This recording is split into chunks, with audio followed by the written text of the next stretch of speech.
Hello, and welcome to the ICSCS pre-beta stream.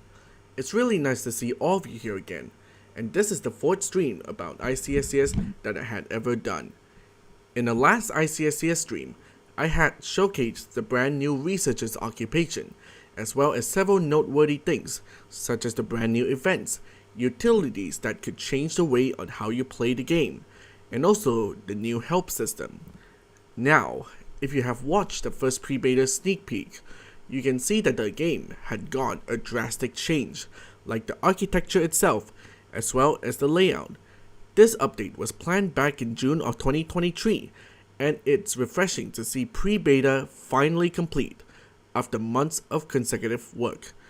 To the point that I actually got a login streak of over 40 days, as well as a 38 hours playtime. During my college break, I was actually working on this game on a daily basis, from around 10 AM to 10 PM, with little to no breaks. But now, since the update is done for this showcase, it's high time that we get right into it. Over the past weeks, I had been deciding on an update name that works, and I'm proud to say that the pre-beta update will be known as the Management Update. Why? This update focuses on managing the facility infrastructure with the server farms, as well as doing several office tasks from time to time, that we will get into later in the stream. As you may have known from the Alpha Part 2 stream, I have stated that Sublevel 3 and Sublevel 4 will be the focus for pre-beta, and it also puts more emphasis on the employee, maintenance, and security occupations. I'm proud to talk about this update in detail as well. Anyways, without further ado, let's start off with the architecture. The architecture had undergone a massive rework in pre-beta, and it's a really tough job to do. Not only it was painful to wipe out everything except for the SBHR chamber, it was daunting to rebuild the entire architecture all over again. I had to reuse some of the areas, such as the labs and most of the furniture from Alpha Part 2, since it will be too pressuring for a solo dev. Not only that, this update also introduces the two sublevels that I had mentioned earlier. Now that it's finally done, as well as the architecture of ICSCS as a whole, let's get right into it. But before I do so, I'm going to show you the new intro for ICSCS. Take a look.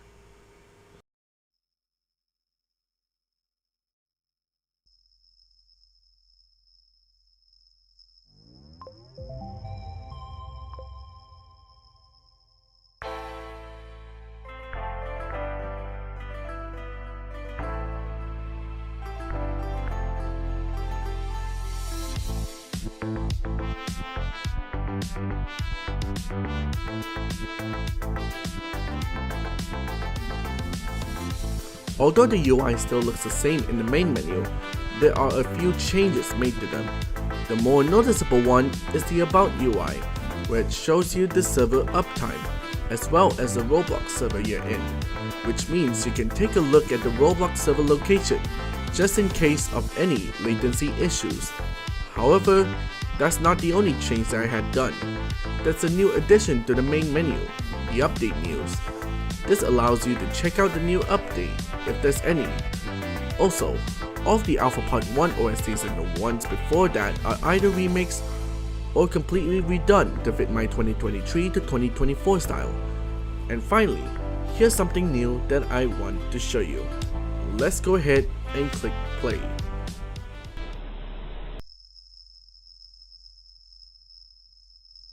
Welcome to Internal Corporation Singularity Containment Site.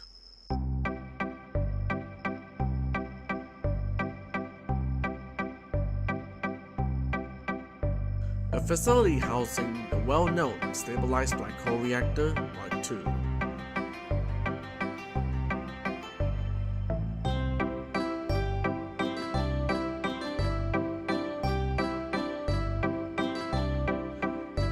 In addition to that, this facility offers scrumptious meals, courtesy of the two internal cafes. For quite some time, this facility had been mostly visited thanks to its openness to visitors.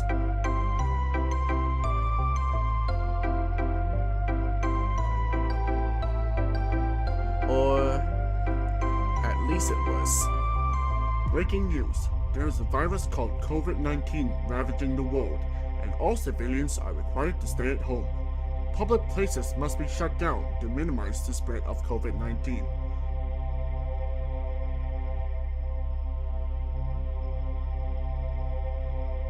The facility is forced to comply with the government's orders to shut down. With no one present to maintain the SPHR Mark II, it had to be shut down to prevent damage. Several maintenance workers were laid off due to the closure, while employees had to work from home, handling various tasks to the employer office. After a year, restrictions have been lifted, but all civilians are still required to wear masks outside. Additionally, temperature scanners are now installed in every indoor building, including Internal Corporation Singularity Containment site. As the grand reopening of ICSCS approaches, you find yourself in a tour group heading to the facility. As a potential staff member for Internal Corporation, you eagerly kept your eyes wide open as your tour group is approaching the facility.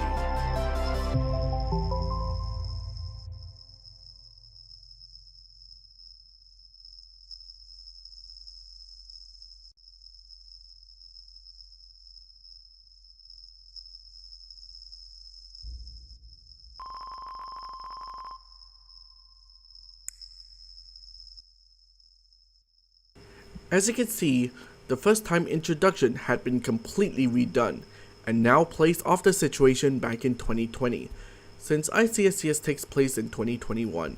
If you wanted more information about this, you're free to refer to the pre-beta sneak peek where I elaborated on this decision.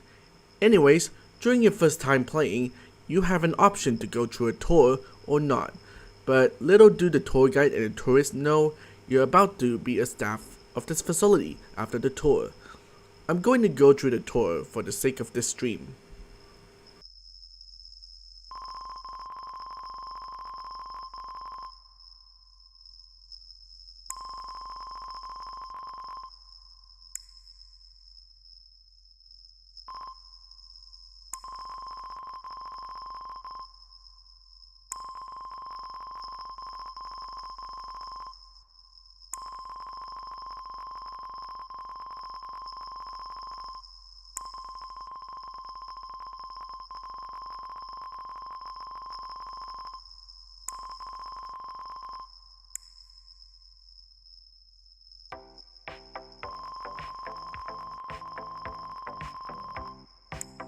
As you have saw earlier, Guidely had welcomed me, making sure they're talking to the right person that is going to work in the facility, which is you. Later, they're going to play a major role in ICSCS that you'll see later. Anyways, let's carry on with the tour.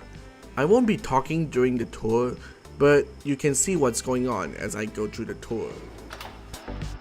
Normal temperature.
And that's the tour for the first time players.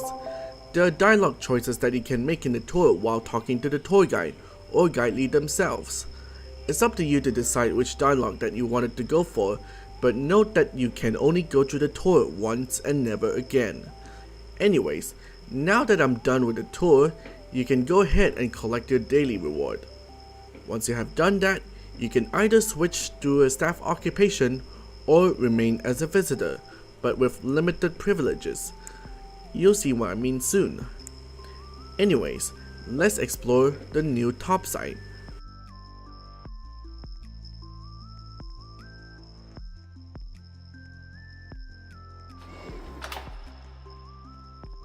It has a similar layout, but with one new thing, the staff shortcut.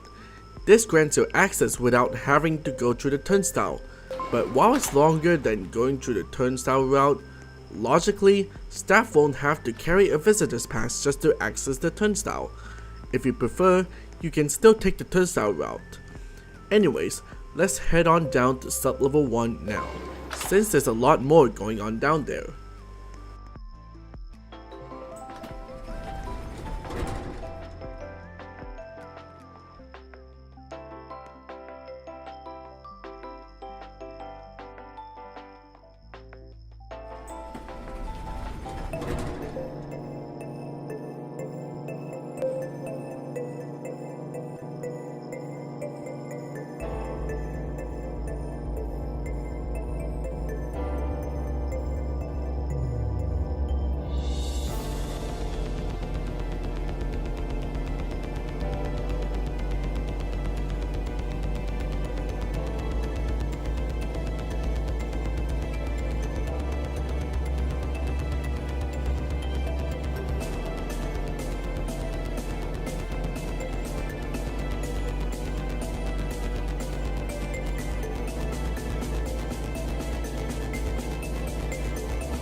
Welcome to the all-new Sub-Level 1.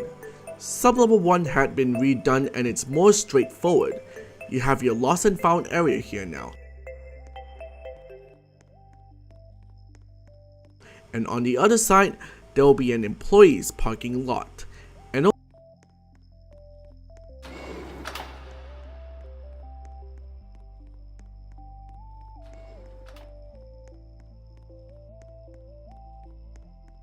also the loading area. They have all been rebuilt from the ground up. Anyways, that's only a tiny portion of Sub-Level 1. Let's ride the internal transit to the rest of Sub-Level 1. Towards Station Containment Emergency Bunker Station. Due to COVID-19 safety measures, we regret to inform you that the train capacity has been limited. I know, the screens are like that at the moment, but I'll show you how to fix that later in the stream. On the bright side, the internal transit still works. It now sports 2 coaches, and there's 2 tracks where there are 2 separate trains going in 2 different directions. Anyways, off we go to Station Beta.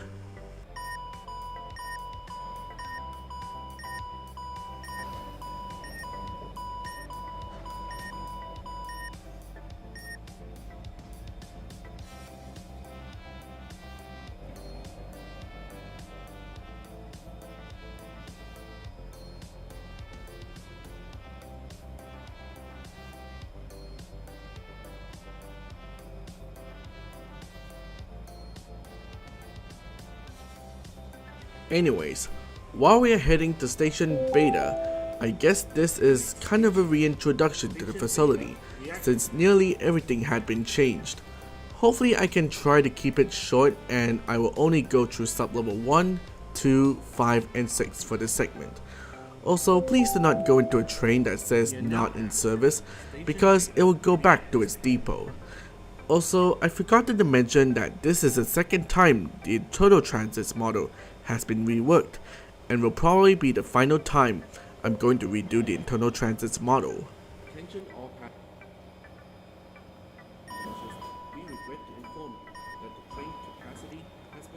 Here we are, Station Beta. There's an area on the other side of Station Beta, which is the internal pavilion. This is where events will take place from time to time, and I'm not sure if I'm going to use this venue for the next stream. Anyways, there's also the backstage, and there's also the audio-visual controls. I'll get back to it at a later section though. Anyways, that's the auditorium for you. Now, let's head on to the atrium.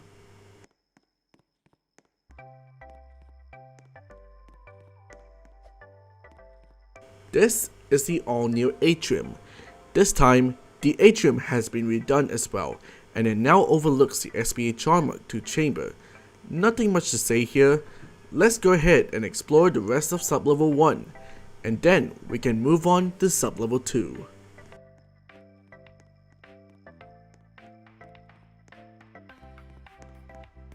This is the merch store.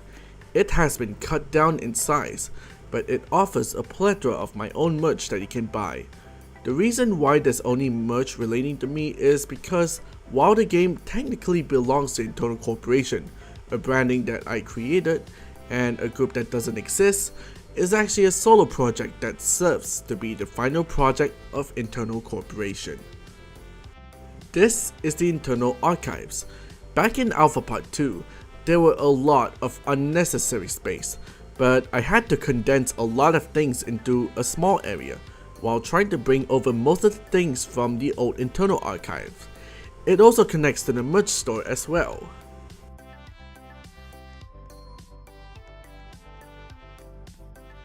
This is the internal cafe. It has a brand new modern look, and if you're in sublevel 1 or below, this is the internal cafe to go, instead of the top site's internal cafe. That's basically all I have to say, so let's go to the other side of sublevel 1.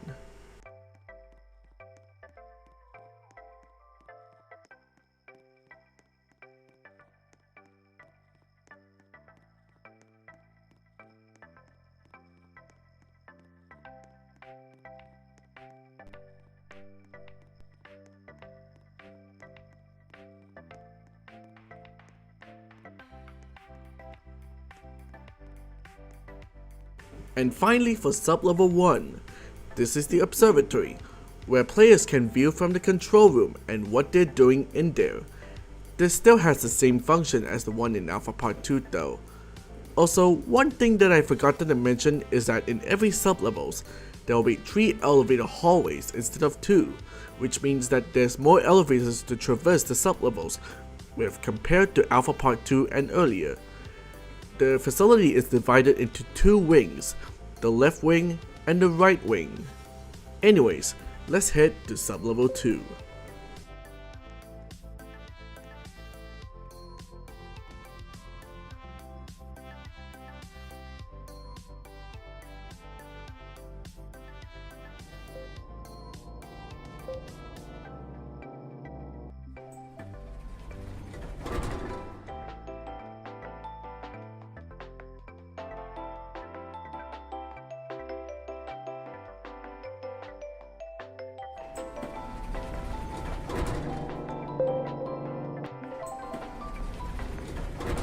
This is sublevel 2.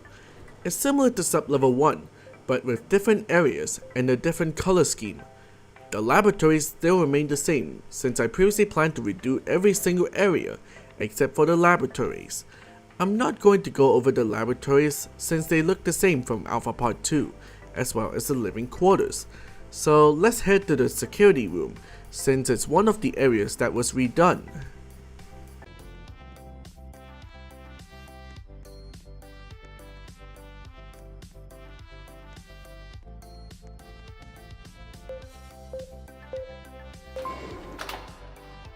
This is the new security room. There are windows that overlook the cave the facility is based in, and the entire layout got changed while keeping the essentials of the security room back in the pre-revamp. Here we have the armory, where players can get their weapons. It also connects to the surveillance room as well, where players can use the computers, or basically look at the security cameras.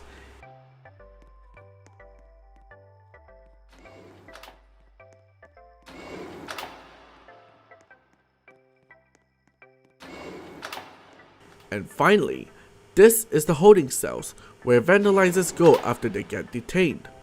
Hopefully the new layout is easier to traverse, and you can get to new rooms in the security room easily.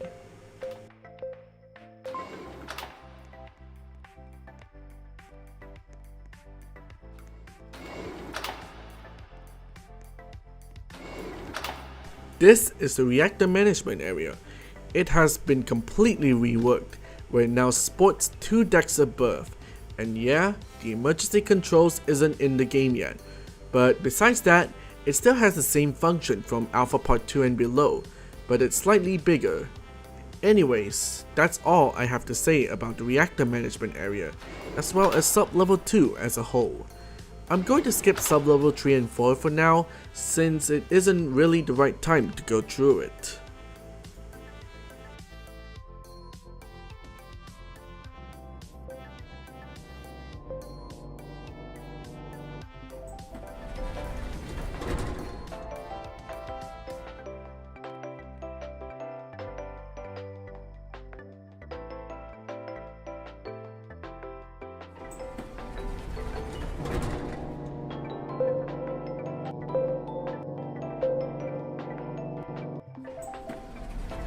This is sub-level 5.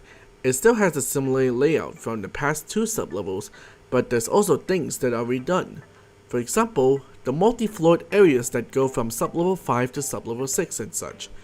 Nothing really changed from the pre-revamp since this isn't the focus of the update.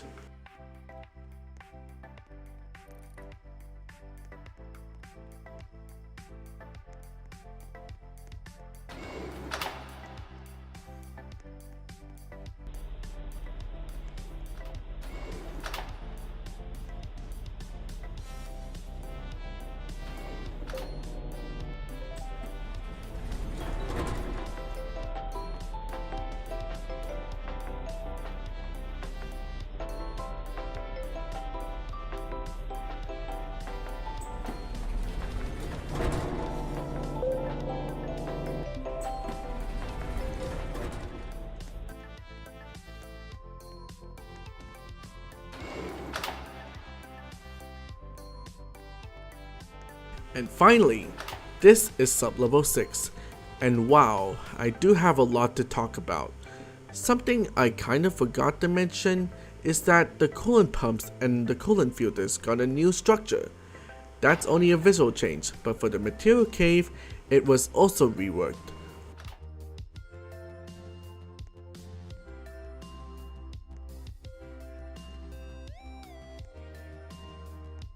I wonder what's this opening all about though.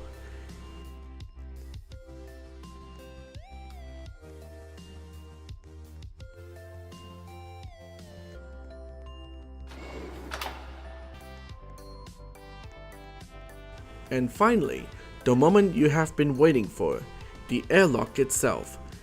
The hazmat and showers have been shifted near the airlock, and the airlock itself, oh boy, it's probably going to excite a lot of people since it's relocated near to the elevators where you can go to the reactor management area. However, I'll go through it later since there's something changed there. And that's the new architecture. This architecture might make traversing the facility easier since I have gotten rid of the excessive hallways and tried to make the layout straightforward. Also, I forgot to mention that there are moving walkways placed around the facility, which may make traversing more tolerable. With the new internal transit, you won't have to wait till you finally make a circle back to Station Alpha. You can simply take the train going back to Station Alpha from Station Beta, for example. Now, let's talk about the changes in pre-beta. I'm going to go over the minor changes about the game. For example, the NPCs can litter the facility, but most of the time, they'll find an empty trash can and throw away their trash. If there's no trash can to throw in because the trash can is full, they'll simply litter it on the floor. But be careful, the NPCs passing by will have a chance of leaving a bad review on your review site. However, here's something that's drastically changed from Alpha Part 2 and earlier. Take a look. Okay, now I'm near the airlock. I'm going to take 4 SPHR containers this time. Why? There's a note stating that the top structure is already filled. I know, people are complaining about this process of starting up the SPHR Mark II.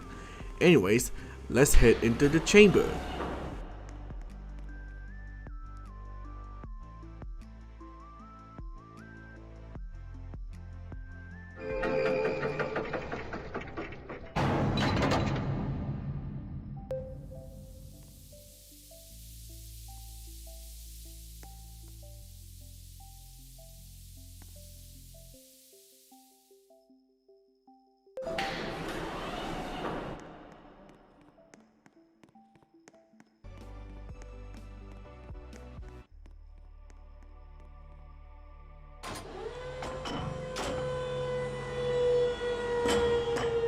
Well, the only thing I can do is just fill in the SPHR containers at the bottom.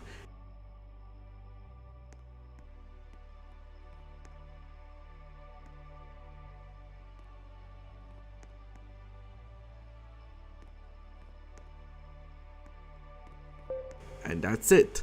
Step 1 is complete. Thankfully, it's only a shorter walk to the reactor management area.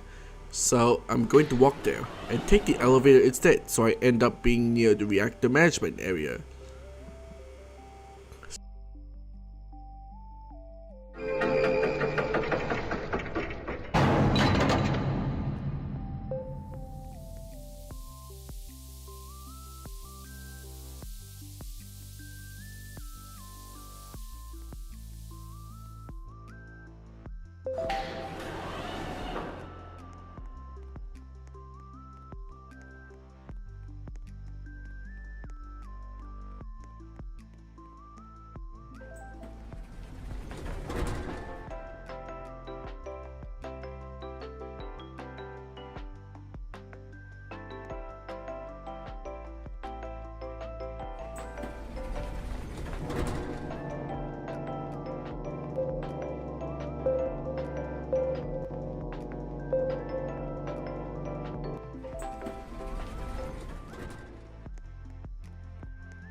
Step 2 is to depressurize the chamber, but be careful.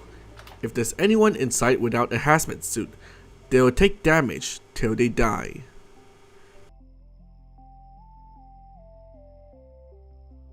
And finally, step 3, priming the startup. It's just a simple prompt trigger. Startup has been primed. Please prepare to exit the chamber immediately. Before I start the SPHR Mark II up, you may have watched the first pre-beta sneak peek where I showcased the new startup. I didn't want to go with the similar formula as the other core games, but I decided to have fun in creating the new startup. The startup had undergone some changes over the past Canary builds, but here's the final version of the startup.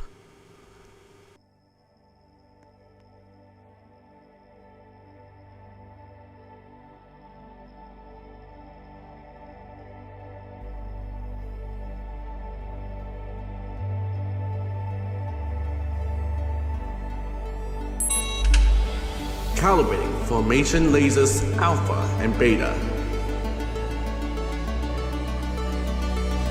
Done. Calibrating thermal systems. Done. Engaging formation lasers alpha and beta.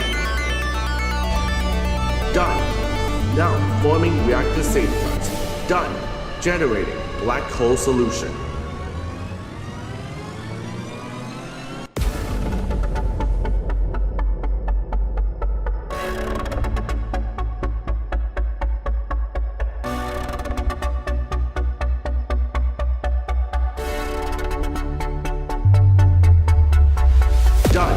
Initializing power lasers.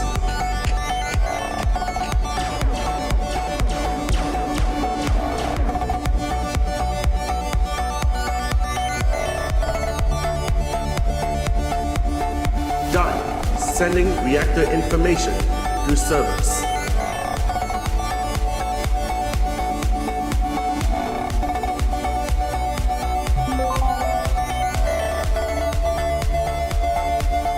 Done. Stabilizing Hole Reactor Mark II startup has been completed.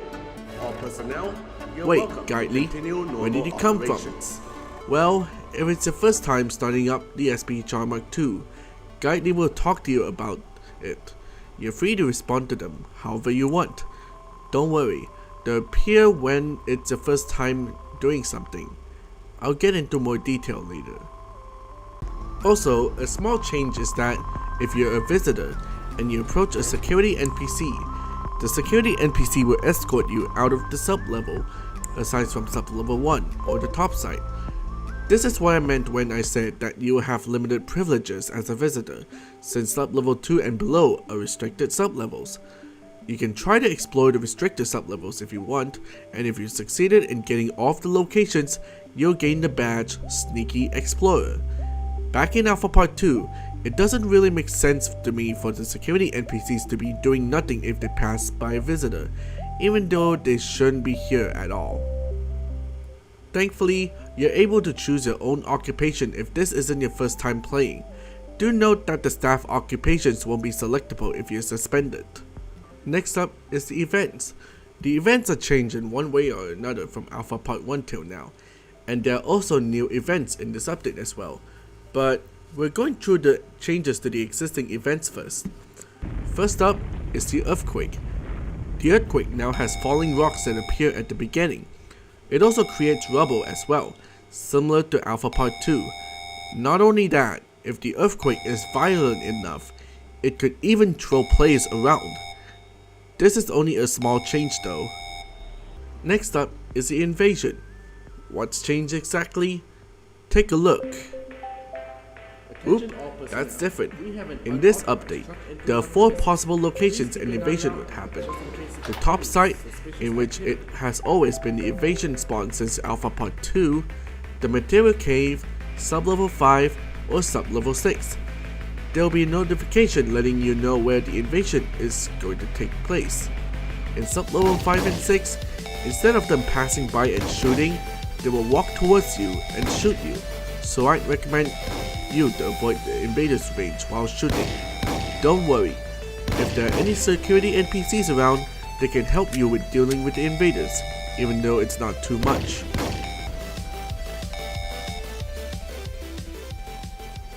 Finally, I have defeated the invaders. Phew, the invasion is finally... Wait, what? A super invasion? This happens in a 1 in 5 chance, where there's another wave coming on. It's a stronger variant of the invasion, where there's enforcers, berserkers, and ninjas spawning.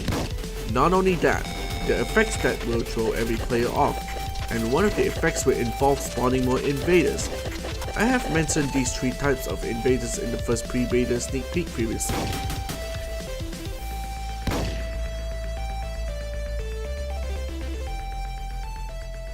There we go, I have finally defeated the super invasion. And would you look at that, the reward is more substantial compared to a regular invasion. While the Vandalism and Plague event didn't receive updates, the Blackout does. The Blackout is still the same, but with a slight difference. At any time, the generators might malfunction, prompting you to fix it. It plays similarly to the maintenance mechanic, but it's crucial for those who wanted to restore power to the facility. However, this won't happen if you're the only one in the server. Anyways, that's all of the changes to the existing events. And also, you're able to cover SPHR containers with chemicals while you're a researcher. Since I had moved the SPHR containers out of the maintenance storage, you can grab several containers and then get to the chemistry lab. Depending on the chemical, it will either raise or lower the temperature.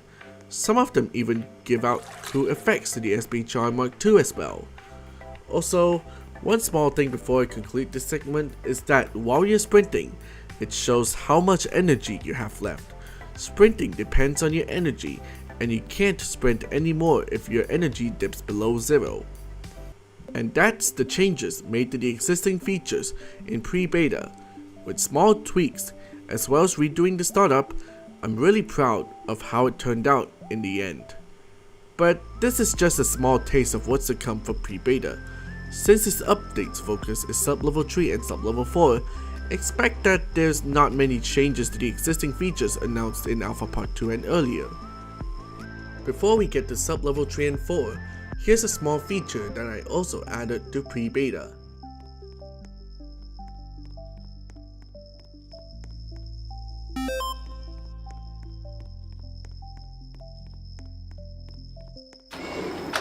Seasons.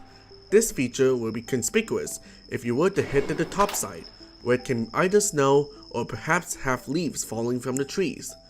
If you click on the season icon, you can see the status of what's going on today, and there's also a voting feature as well.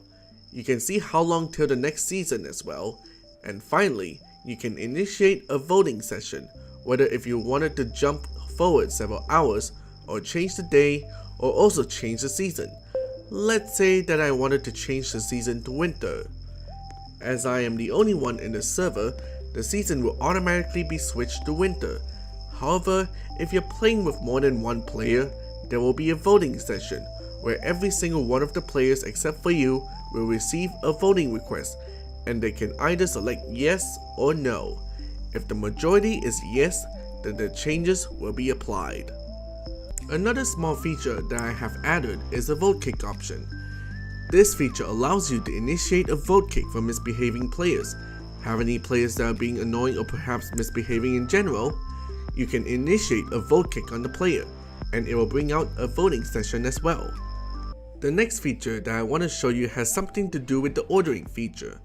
Let's say that you have placed an order and you do not feel like heading to the loading area to collect it. Now, you don't have to. As long as the facility is open, you can assign a task to an employee NPC to go collect your order. However, this depends on the employee itself. Some of them are willing to help, some of them will help in exchange for cash, and some of them are too occupied with things to help. Depending on how many crates you have ordered, the employee will react to it. Now you won't have to head to the loading area, but you still have to wait for your order to arrive to the facility. Even if you do not have any orders, you can still interact with the employees, like for example, asking about what they are working on. There's also an interaction that employees can perform, job takeovers. In this interaction, you can fill in for a cashier at the ticketing counter or the internal cafe. If you get half of the orders correct, you'll gain a reward, as well as a reputation boost. However, get more than half of the orders incorrect and it will cause your reputation to drop. You can only do this every 2 real-life hours to prevent grinding. There's also a leaderboard located in the atrium, where you can compare your stats with others in the top 10. The leaderboard will update every time it changes, so be sure to keep that in mind. I know this doesn't always work in a Canary build because I basically gave everyone practically infinite cash back then. Sorry about that, guys. Lastly, there's a new UI for the guide, where you can either take the guide or simply have a chat with Guidely. Because of that, the name for the UI is Guidely.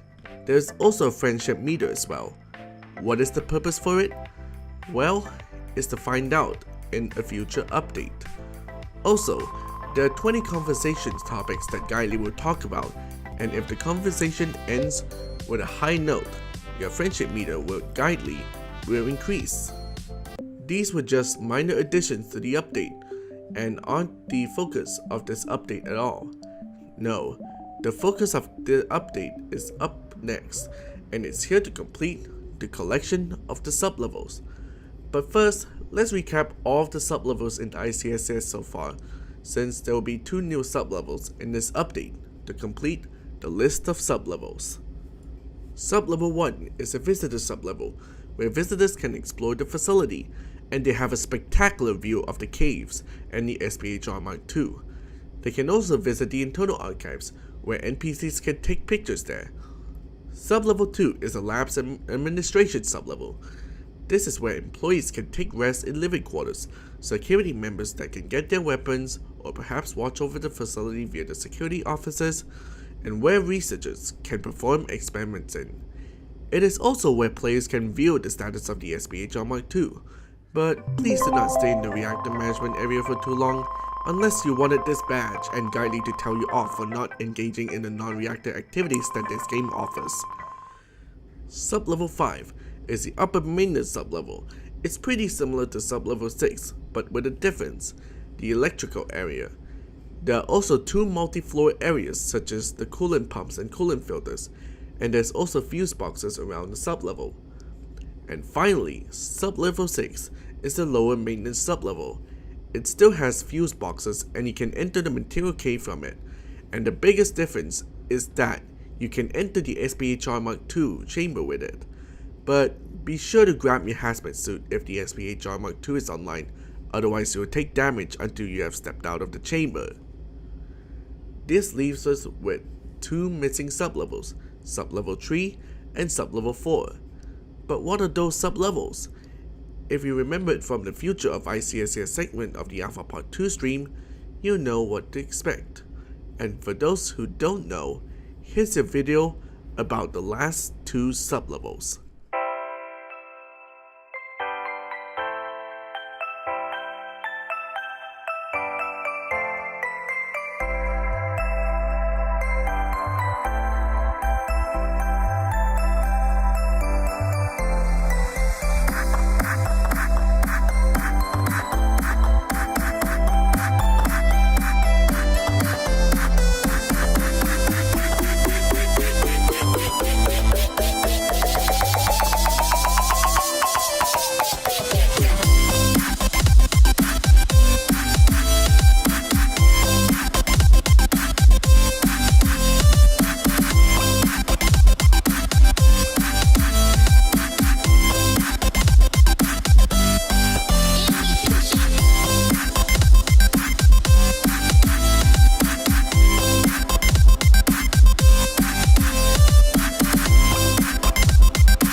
Sublevel 3, the database sublevel, and sublevel 4, the office sublevel, is coming to pre-beta to complete the collection of 6 sublevels that the game is planned to offer. As you might have guessed, judging by the type of sublevel, it means more opportunities for the employees and maintenance team. Back in Alpha Part 2, I do not feel like it's viable to continue developing on this layout, as well as this architecture. This takes us back to when pre-alpha was in development. I was using modular hallways at the time, and it was kind of a recipe for disaster if you're creating the chamber before creating the modular hallway. This causes misalignments, and it took me a while to realize that. But once pre-beta's development rolled around, I took this opportunity to wipe out everything, except for the SPHR Mark II chamber. It's sad to see the old layout and architecture gone, but I gotta admit, if you think that you can do better than when you have started, it's time for a massive change. And now, I'm excited to introduce 2 brand new sublevels coming to pre-beta that gives more tasks for players to do, as well as more areas to explore. Let's go through both of them. I'm going to give you a comprehensive tour about sublevel 3 and 4, so you know what you can do in them. Here we are, sublevel 3. As the name suggests, this sublevel revolves around servers, where the maintenance team is able to manage the servers there. These servers will break from time to time, but you'll see why you have to maintain them later. Anyways, let's get exploring.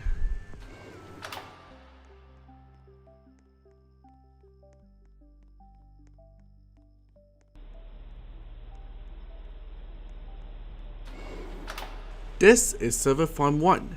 In this server farm, there's one huge array of server racks that the player can maintain. There's a ladders that players can use to climb upwards to the other servers.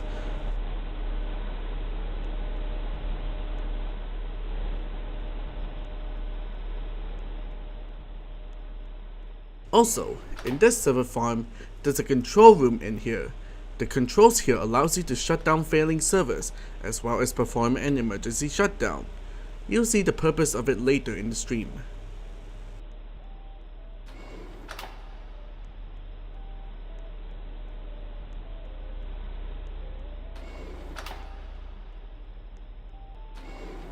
And this is Server Farm 2. Instead of server racks in this server farm, there are supercomputers.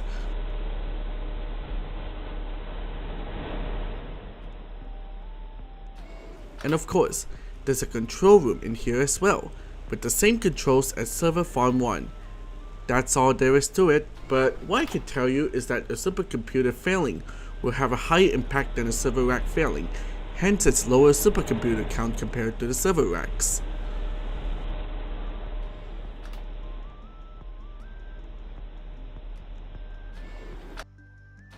And this is the ICSS servers.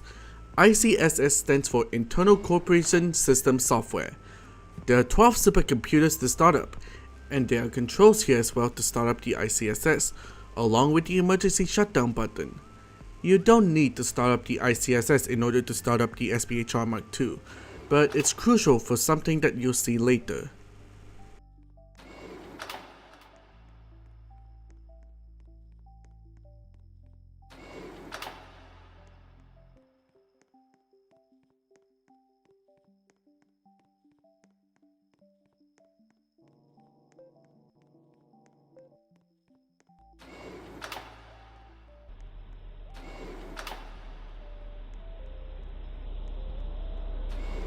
And finally, for sublevel 3, these are the miscellaneous servers.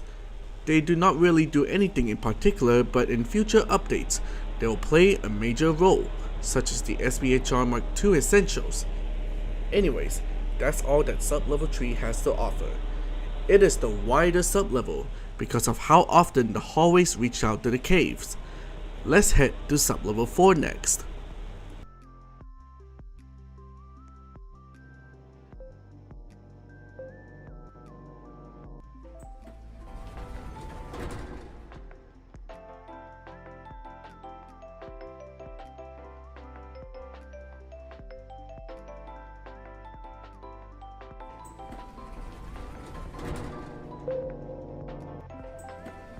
This is sublevel 4.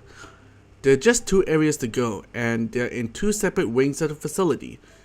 Not to worry, there are moving walkways to assist you while traversing sublevel 4. This is also the sublevel where you're at the bottommost part of the cave, before going below the cave itself. Anyways, let's head into one of the areas. This is the employee offices. Like the security offices, this time it's only for the employees. Let's take a tour around this area, shall we?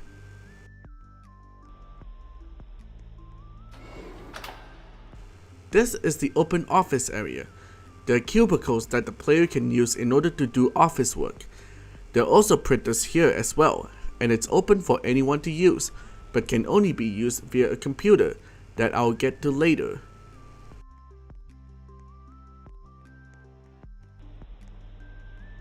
This is the private offices, where players that are level 4 in the employee's occupation can claim ownership. There's a way to claim it without being in level 4 of the employee's occupation, and it is to be a private server owner in a private server. That's all for the employee's offices. Let's go ahead and head towards the last area of sublevel 4, which is the conferencing area.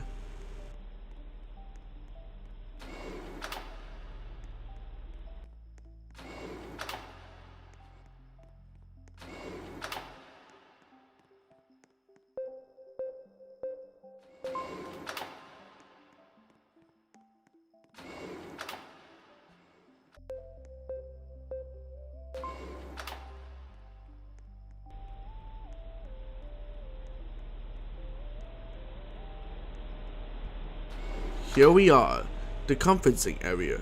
It consists of 12 conferencing areas that the players can present in, as well as watch other players present. Nothing much to them at the moment until later in the stream. And that's sublevel 3 and sublevel 4, the final 2 sublevels to join the collection of 6 sublevels. At this point, the architecture is complete, and it's relieving to see how the game progressed over the years. Now, there's a clear picture about what ICSS would look architecturally since all the sublevels are finally here. And now, let's take a look at the new gameplay that sublevel 3 and sublevel 4 has. But first, we're going to take a look at what sublevel 3 has to offer. Remember that I shown you that the screens are like that when there's no signal? That's because there's something that you need to initiate in order to view the screens utilizing ICSS. That's where the internal corporation system software servers comes into play. Upon reaching the ICSS servers, you will need to power on 12 supercomputers in the area, but be sure that they are powered on all the way. Otherwise, if you try to start up the ICSS while they aren't powered, or they aren't done powering up, the ICSS startup will fail. So you will need to ensure that the supercomputers are powered up first. Anyways, let's go ahead and turn on the supercomputers.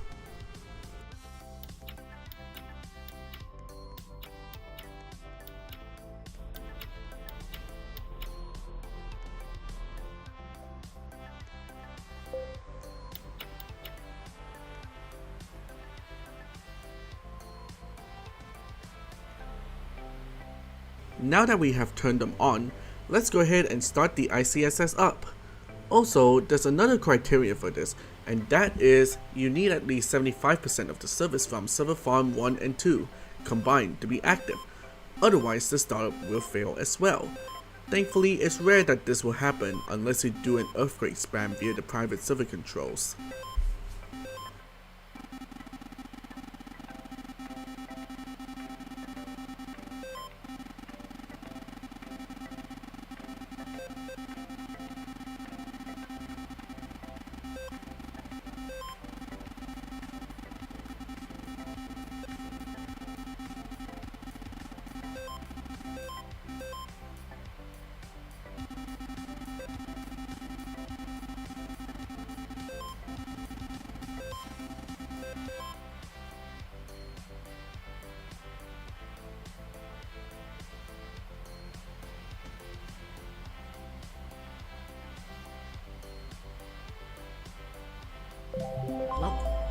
There we go, the ICSS is now started up.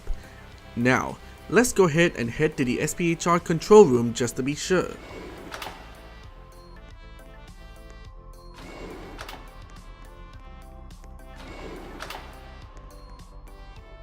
As you can see, now you can look at the status relating to the ICSS. However, there's another thing to keep in mind, and that is the ICSS latency. If the latency were to drop, that means you won't be receiving that much status changes. Usually 60 to 80 ms is the minimum latency, and if it goes above that, then there's something wrong with the service in the server farm. If the ICSS servers were to have an issue, you'll experience disruptions with the ICSS from time to time. You may be wondering, how are you going to repair the servers? In order to do so, there's another room that comes into play, which is the hardware storage, located near server farm 1. You can find an array of server parts. All of the server parts are compatible with the server racks and supercomputers, except for 2. For instance, the server racks cases are only compatible with the server racks, while the supercomputer cases are only compatible with supercomputers. Okay, I'm now at server farm 1, and there's a broken server rack here. You can identify it when a server rack's cooling fan spins really quickly, generating loud noises, and also if the server rack status light is red. If that happens, you need to shut off the server rack to perform a maintenance on it. If there's multiple server racks failing, you can use the shutdown failing service button in order to shut down all failing servers at once. However, there will be a 30-second cooldown to prevent abuse. Anyways, let's perform maintenance by triggering this prompt. And you're done. The reason why the maintenance mechanic is like this is because there is a lot of servers to repair, in which if I were to make it so you need to press keys to fix them, it would take a very long time to fix multiple servers if there's so many of them broken. This also applies to the supercomputer as well, except that the supercomputers have a longer longevity, so they would break less often. The ICSS servers have the highest longevity out of the 3 types of servers though, so the ICSS failing will be rare. About the miscellaneous servers, I'll get to it after a while, since there's not much of a use when there's nothing going on in the facility. And now, let's take a look at what you can do in sublevel 4. There's 2 areas that you can go to, the employee's office and the conferencing area. Judging by this sublevel is best played while you're in the employee occupation.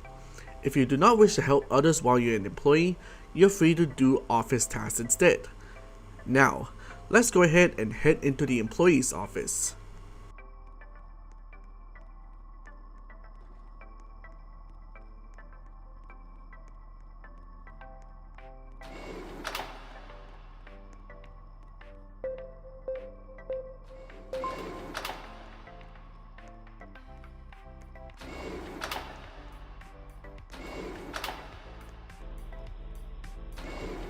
But wait, I almost forgot. Since the employee's office is filled with computers, I also had to update something. Yep, you guessed it, it's Columns OS. This time, Columns OS has been updated from 1.1.0 to 1.2.0. It also includes new features in there that I spent so long working on. Since I'm already in the employee's office, let's go ahead and jump right into it.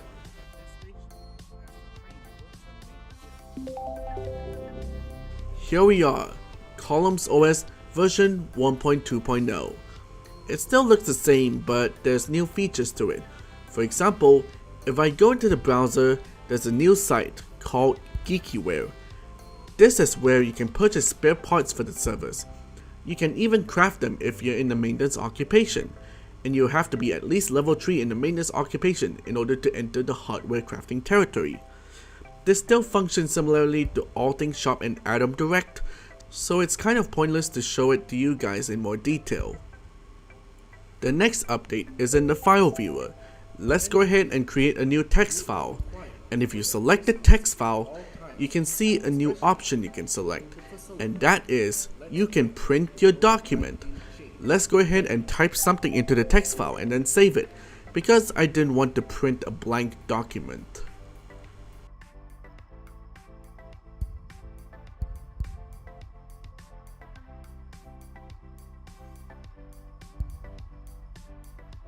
Oop, I hear printing noises. Let's go ahead and collect the document.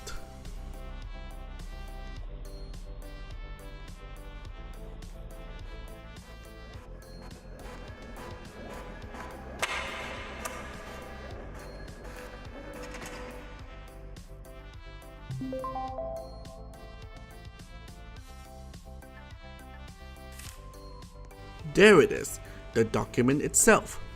What can you do with it? Well, you can either keep it for yourself or give it to another employee. If you were to give it to another employee, you'll get a cash reward for it. But be sure to at least have something written in the document before giving it to an employee.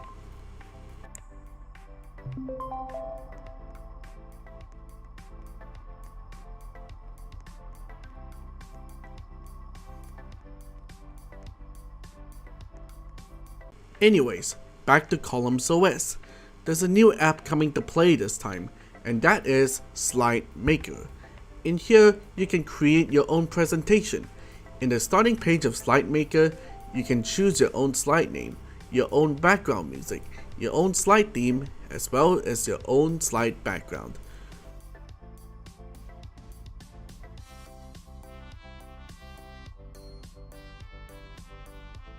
Once you have done that, you can actually customize your slide to your liking. You have 3 items to add to your slides: text, image, and frame. I'm going to create my intro slide, then I'll speed up the process after that.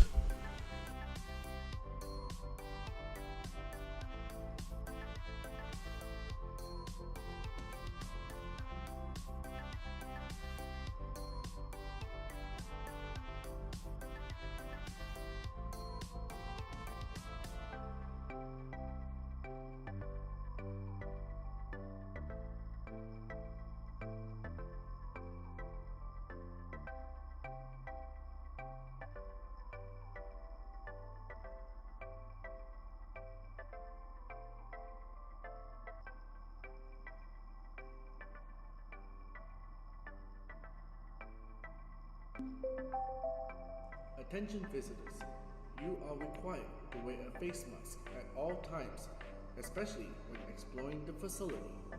Let's break the COVID-19. Oop, there's something that I forgot to mention, is that you can also select your own transition. There are 4 transitions to choose from, and if you click one of them, it shows you the preview before you decide to use it. You can also set your own transition sound. Anyways, I'm going to speed this footage up since creating your own presentation could be time consuming.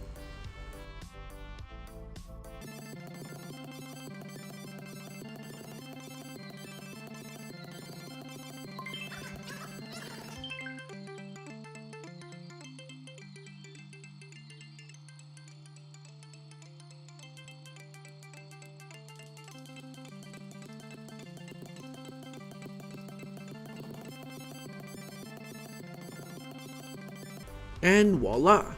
Your presentation is ready. I recommend creating a slide while you're using a screen resolution of 1920 by 1080 on your computer in real life, since anything below or above, the presentation may not match what you're going for. Anyways, now that your presentation is done, where can you present it? Well, there's another area for you to do just that. Let's head to the conferencing room. And here you are, the conferencing room. Now you can walk to the presenting area where you'll stand during your presentation. Upon triggering this prompt, you'll be given a list of your presentations that you have created. In here, I can see the presentation that I have created. Let's select it. As you can see right here, that's the presentation I have created. You'll have a 5-second delay before you can switch to another slide. You can go to the next slide or the previous slide if you're not at the beginning slide. Anyways, let's go ahead and finish this, shall we? You can look at the slides while I make my way to the end. You are required to wear a face mask at all times, especially when exploring the facility. Let's break the COVID-19 together.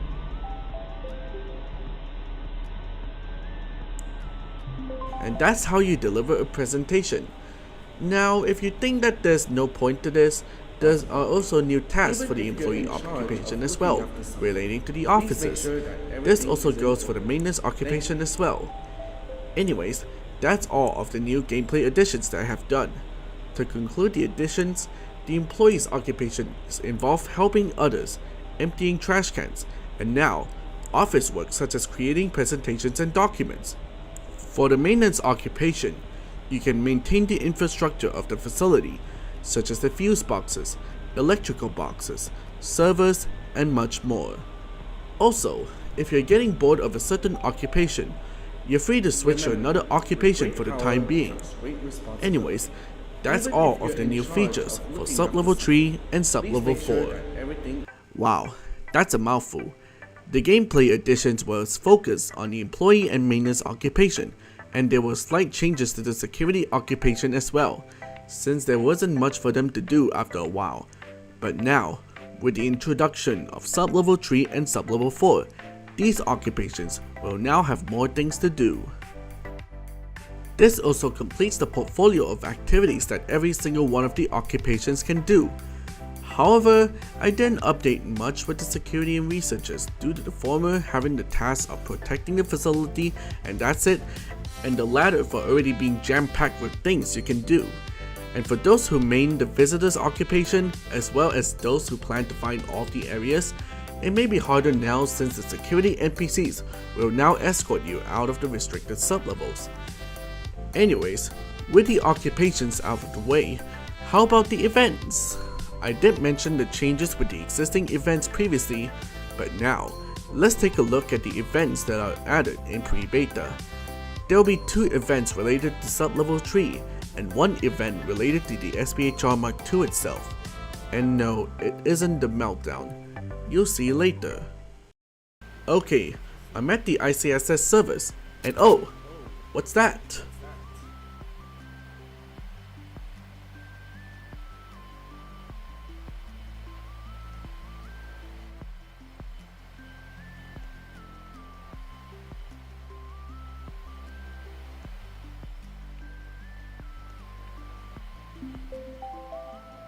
Attention visitors, you are required to wear a face mask at all times, especially when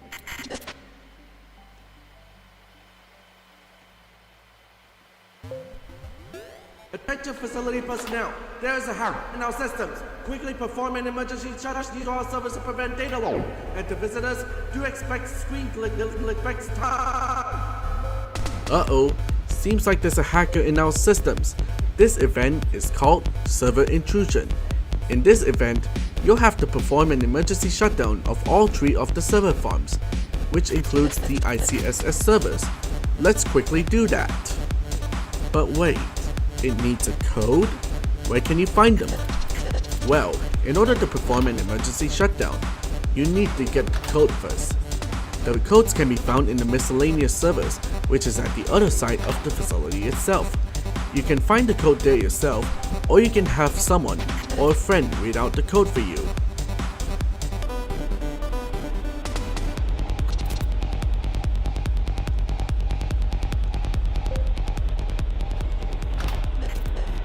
Wait, that's such a short code. Well, nope. The code is split into 4 parts, and you'll have to combine the 4 parts together to create a code.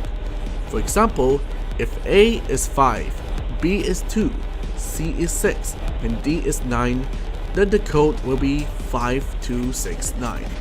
However, the codes will be different in every event, which is something to keep in mind. You can have a friend or someone read it out for you, or you can go there yourself and find them. But keep in mind that there's an instruction at the bottom of the notes containing the code about what you should do with them. And do not assume that the code on the sticky note is the actual code that you need to shut them down. Anyways, let's go ahead and perform an emergency shutdown.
Phew, that was rough.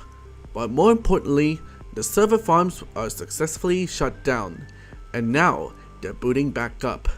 But you have to restart the internal corporation system software though.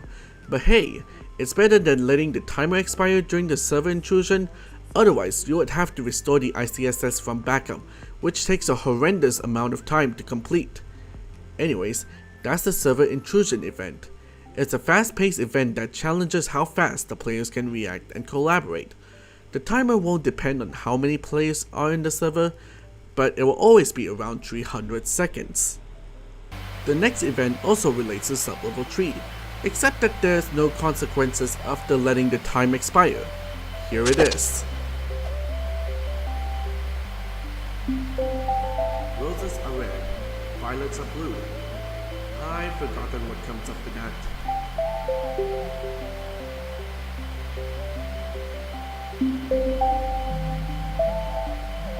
Attention staff, our server frequency has been increased.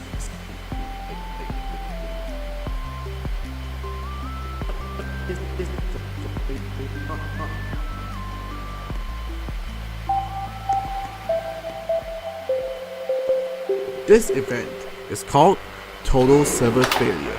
It starts off the same way as the server intrusion event, but it's more notable by its drastic latency increasing the ICSS.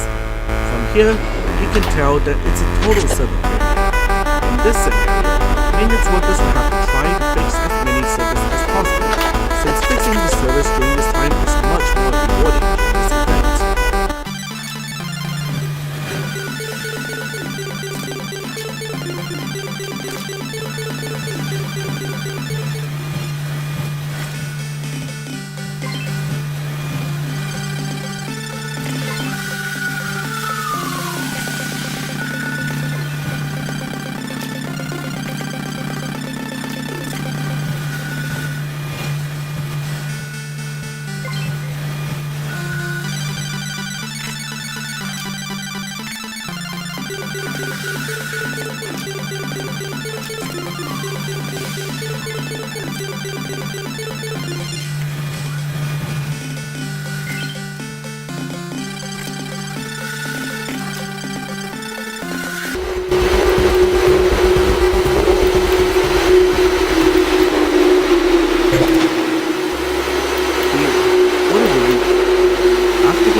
service the maintenance team fixed. So if you're a maintenance worker, you can use this opportunity to fix as many servers as possible. Anyways, that's all for the total server event. Let's head into the final event in this update. And now, the final event, Reactor Surge. What is this event exactly? Right now, I'm at the reactor management area and the power output is at a high amount, which means, the facility went into a blackout. That's because this is the event in action. Everything will go out, and you can't use a computer, for example. That's because the SPHR Mark II was forced to cut its links to the facility, which caused the facility to black out for safety measures while the power output gets back to normal. But at the same time, it also cools down the SPHR Mark II.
And the facility is back online. Let's take a look at the status of the SPHR Mark II now. I'll have to start the ICSS once again because the reactor surge caused the ICSS to shut down.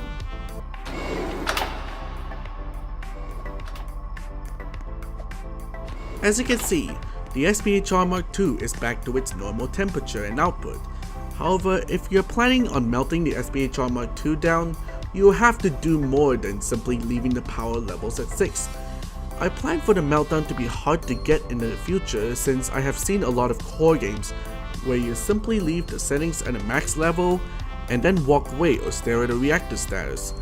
However, if you're planning on completing more tasks from time to time, I'd recommend simply playing the game while the reactor is turned off because my vision for ICSS is for it to be played without the need of starting up the SPHR Mark II.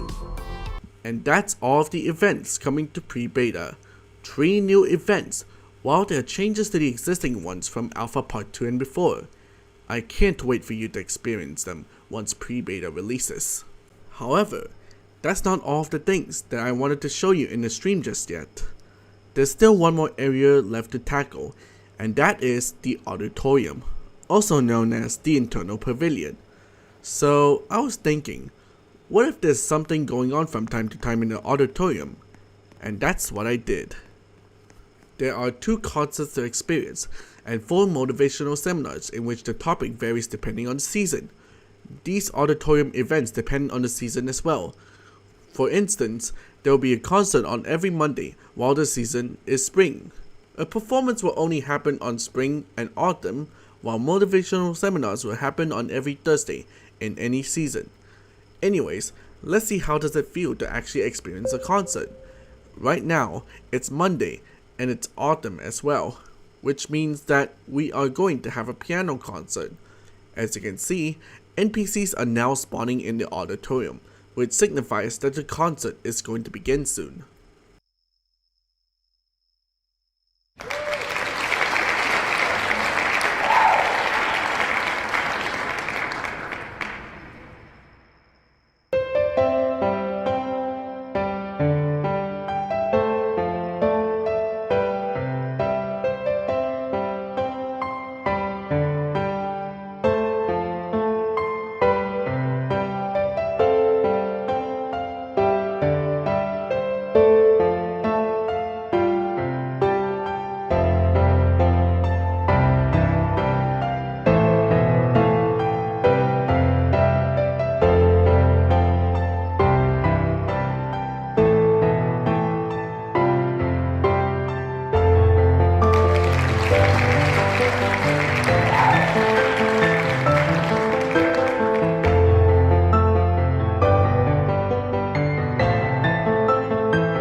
Wow, what a performance.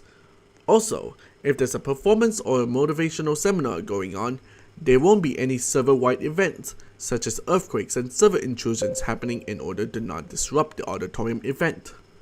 Anyways, what about the motivational seminar? It's now summer, and it's Thursday. A difference with this is that it begins at 2 separate times. Every performance will start at 6 p.m., while every motivational seminar will start at 12 p.m. Anyways, the event is going to start soon, so let's take a seat.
Now that the motivational seminar is done, you can get back to doing your work, whether if you're a visitor or perhaps any staff occupation. And you do need to take a seat in order for the dialogue UI to pop out, otherwise it won't happen and you won't get the badge as well. Also, I forgot to tell you that there's much more you can do with the auditorium, but we'll get back to it in a while. That's a lot of features that I had announced so far in the stream. I have worked so hard, like even on a daily basis, on these features for you to enjoy. But we're not done just yet. There's still a few features that I wanted to talk about. Let's first take a look at the utilities. Alpha Part 2 had introduced 8 new utilities for you to buy and use, with only one occupation exclusive utility, called Handy2 AIO, that is for maintenance workers only. But now, in pre-beta, there will be 3 more occupation exclusive utilities, with 1 more universal utility, which means that you can use it no matter which occupation you are in now. This brings the total utility count to 12 from the 8 that I introduced back in Alpha Part 2. Let's take a look at the 4 new utilities added into ICSCS. The first utility is a healing coil, and it's available for all of the occupations. Like the name suggests, this heals your character if you take damage, whether if it's from going into the SPHR Mark II while it started up and you're not wearing a hazmat suit, or when facing against an invasion and you got shot by an invader. This coil will heal you as long as you have it equipped. Now, let's get into the utilities that require you to be in a specific occupation to use. The second utility is the Employee's Profiler, and with a click, you can see all of the tasks available around the facility. Let's say that you're looking for a task to do around the facility but you can't find any. Worry not. With a click of a button, it highlights the available tasks you can do coming from an NPC. It also highlights employee NPCs around the facility, so if you have a document, you can find an employee NPC to give you a document to. You can only have this utility in your inventory if you're, you guessed it, an employee.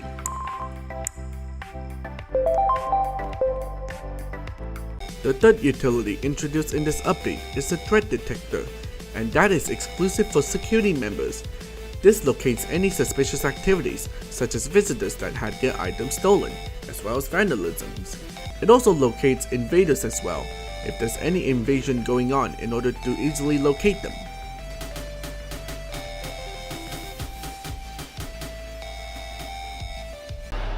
And now, the last utility, the chemical bucket.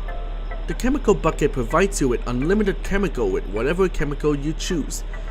You can still empty the chemical bucket with a sink and get another one, since you can only have one chemical at a time with a chemical bucket. You can use it to mask cover items with it, but you sadly can't analyze it with a microscope or drink from it. And yep, this is only for researchers to use, but it's a lifesaver for those who are planning to make a lot of the same chemicals. Anyways, that's all of the utilities that is coming to the update. This brings the utility count to 12, and could be helpful during your time in a staff occupation in the long run. And finally, I'm going to introduce something that may give players the incentive to actually progress through their occupation levels, and that is the level 5 benefits. There are 4 benefits to get once you have reached level 5 in an occupation level. If you reach level 5 in the employee occupation, oh boy, you're in for a treat. Since you have been highly trusted to get here, you can actually host a custom event in the auditorium. If you're not level 5 and you're a private server owner in a private server, you can host a custom event as well, but you won't get as many players than with a public server. This is probably the most effort I have put into a benefit. Let's go ahead and host an event. I'm going to host a trivia show, and I'm going to give them 3 questions to ask to the audience. I'm going to also leave the NPC spawning option on. You can leave it off, even though no one will answer your questions unless you have players in the same server as yours. Once you have started a custom event, you're given several minutes to customize the venue itself. You can set the background music, the colors of the wall, stage and floor, as well as the branding itself. However, in private servers, while there's no event going on, you're free to customize the seating, or the TV as well. Anyways, I'm going to customize the venue.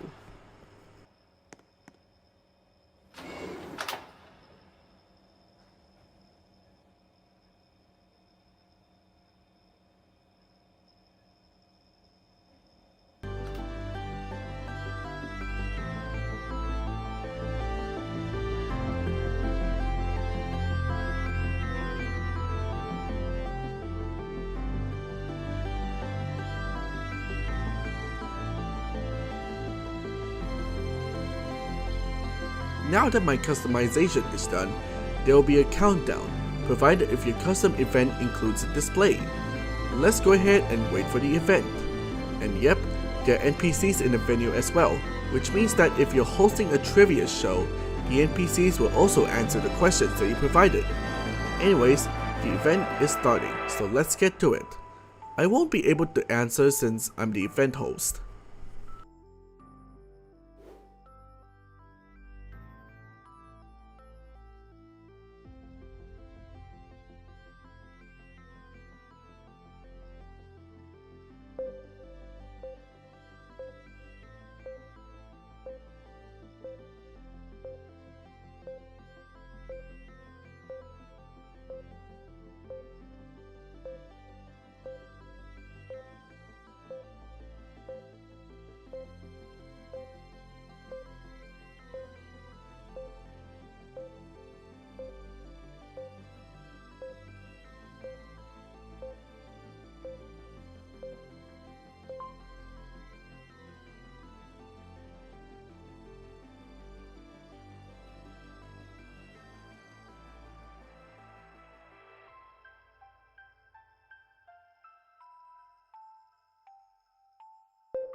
the event is finally over.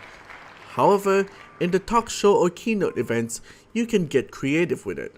I'm going to give you an example of doing a keynote while utilizing the sound effect feature.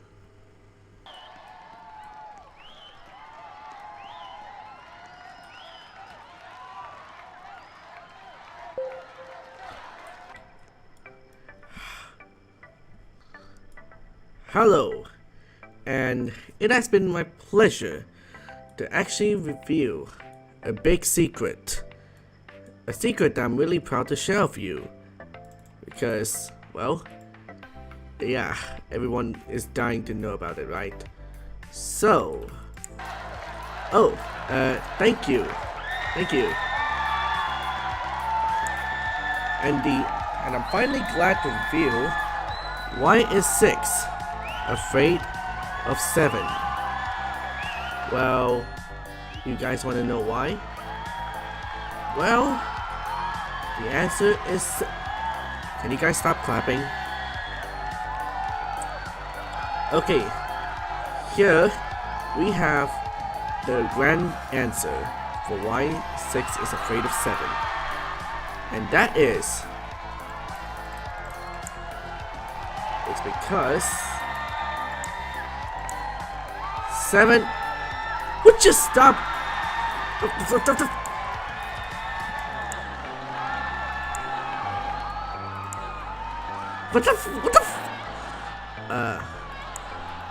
Would you? Oh my god, you guys are just laughing and yeah, because I can't even continue this. I can't even continue the keynote like this because the audience keeps laughing at me. Don't Look 2, can you help? Don't Look 2 isn't even here, right? And they continue to laugh at me for some reason. Anyways, guys, that's not what I. Guys. Anyways, thank you guys for watching, and I'll see you next time, I guess.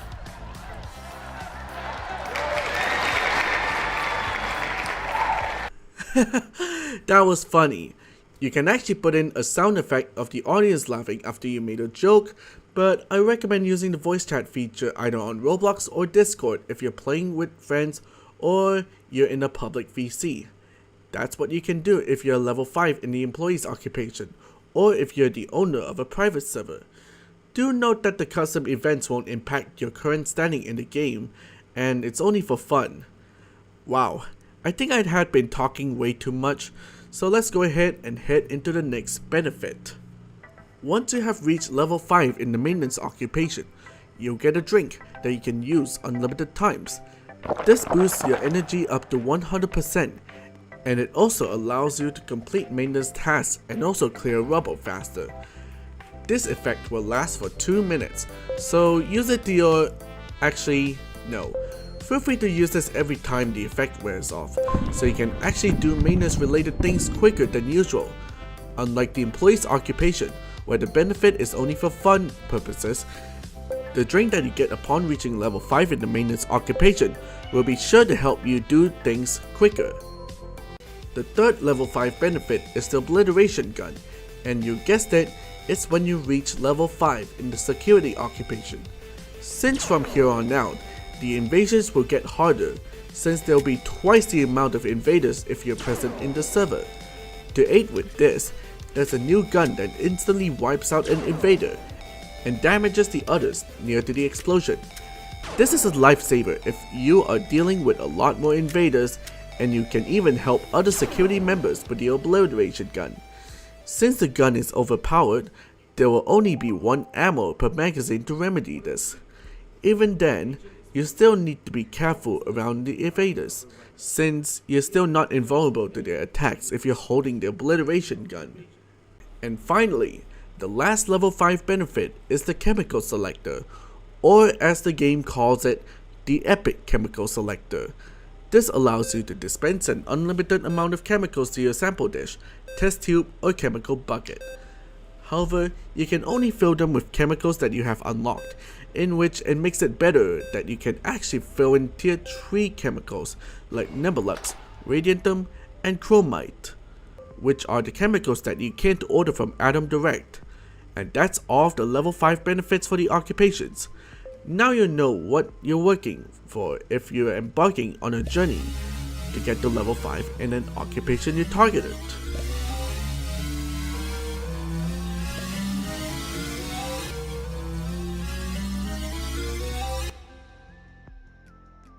Welp, that's a mouthful. That's all of the features coming to pre-beta. There's some minor features that I did not get into, such as the season's integration with the time controls, the sound controls, as well as the saving UI. Anyways, let's recap what I have shown you today. The new architecture and layout, the new introduction for first time players, the new startup, some changes to the existing events, employee interactions, sublevel 3 and 4, the internal corporation system software, more ways to play as an employee and maintenance worker, an update to Columns OS, new events, the auditorium and its functionality, new utilities, and the level 5 benefits. These features that you have seen are done and may be tweaked from time to time. Not only that, pre-beta will include 20 new badges and 18 OSTs that are either new or redone, and they're for you to obtain or listen to in the next update. Also, since the architecture and layout has been changed, Alpha Part 2 will be re-uploaded as a separate game and will be named ICSCS Legacy and will be coming soon after pre-beta has been launched. Now you're saying, when can you play the update? I can confidently say that the update will be coming out on March 2nd, 2024. Anyways, I have whipped up a trailer for the update, showcasing the features that comes with it. Take a look.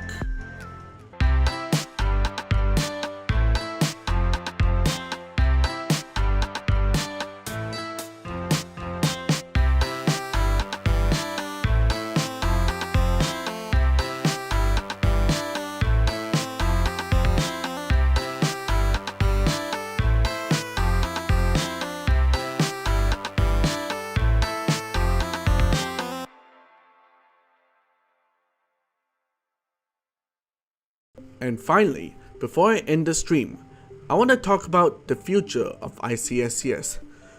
After almost 3 years of development, ICSCS is finally heading to its beta stage.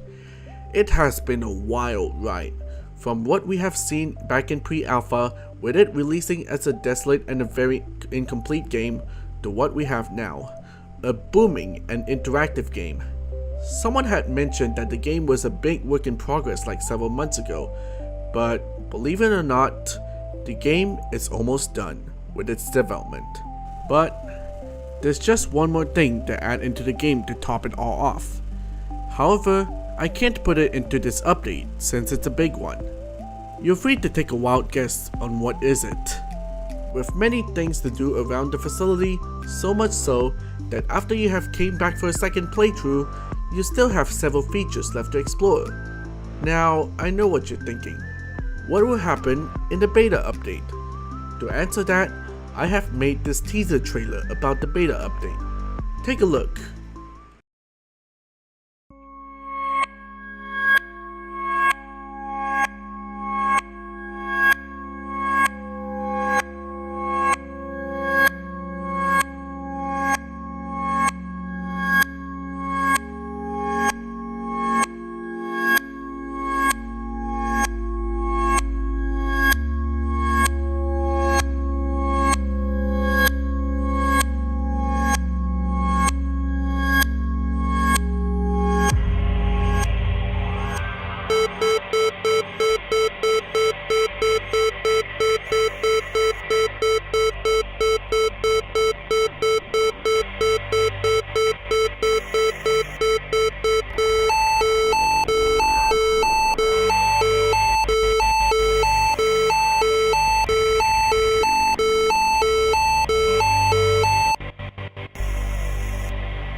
That's right, the beta update will be called the Devastation Update. As you may have guessed, this update will include the long-awaited Meltdown. However, I can't start the development of the beta update till April of this year due to college and other factors. But what I can say about this update is that the Meltdown won't be called Meltdown in the update, and I intended for the Meltdown to be hard to get compared to other core games. It will be more than just leaving the power lasers at max power, and it should be rewarding if you manage to pull it off. Don't worry, I'll try my best to make the Meltdown worth getting. Do note that the only thing that is going to be added in this update is the Meltdown, as well as some minor things, and you won't be able to trigger the warnings in the final release of pre-beta. And for the beta stream, do expect the stream to be shorter than the stream and the other 2 streams before it. Also, something I'm going to do in this update is that I'm going to reduce the size of the suggestions, like how big should your suggestion be. This is because due to the state of the game right now, I didn't want to include features that are way too big, but rather, the suggestions will only be limited to minor features or changes. However, the bug report will stay the same. If there's a game-breaking bug, then a fix will happen immediately to the main game. Thank you for joining me in this stream, and it has been a blast to create. From the introduction of the new layout and architecture for this update, as well as the new features that I had shown off, I'm relieved that the game is almost done. Tons of time spent developing this update, as well as a lot of bug fixes had been made along the way. Anyways, there'll be a Q&A held after the stream as well, so if you have any questions, feel free to leave it in the live chat or the comments if it's a replay. Anyways, this is Donluck2 signing off.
Well, that is it.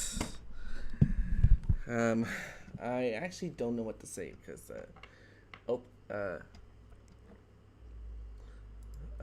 so apparently, so basically,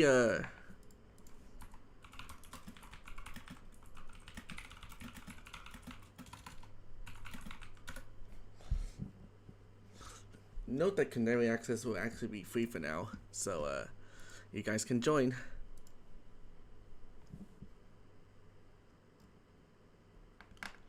Why is the updating releasing March 2nd? Well, it's because I actually had to test out a lot of things first because who knows, there might be bugs that could happen. And well, I'm basically not gonna, sadly there won't be any features added to the game for now because this is the state of the game. Also, I haven't published the newest version of the Canary build at the moment because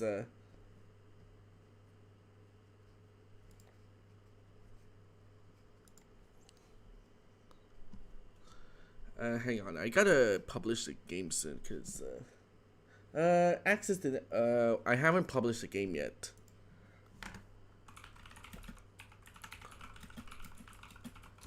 So, yeah, glad to finally have it out though. So, oh god, yep, it's such a huge game, so,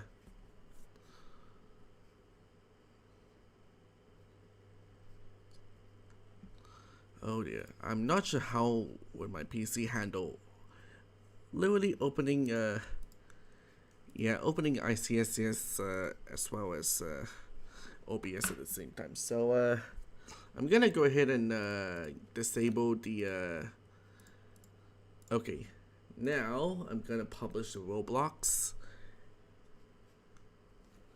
Can you add a low detail mode? I think I already added this back. I think I already added low detail mode. Didn't I?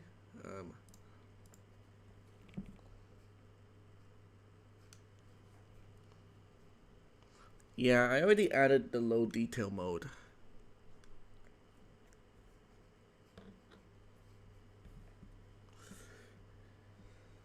Okay, uploading. So be prepared to join, I guess.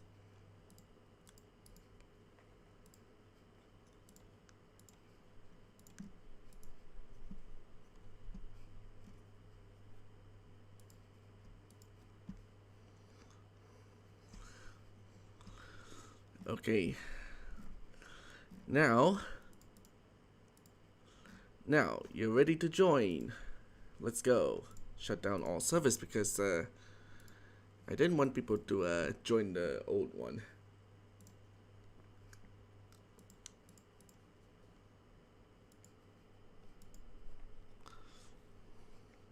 The new layout seems laggy. Did you union them all for maybe less lag? Well, I'm not too sure because apparently the game runs fine for me. Yep, you can actually record.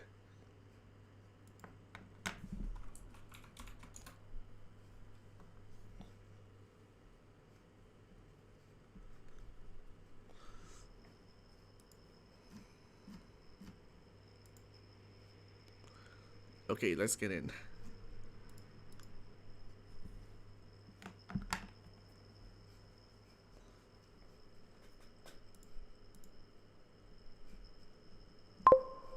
You're free to actually skip the loading if you want. I think it's already loaded. Hang on. Let me just close off these. Oops, I accidentally skipped the loading. My bad.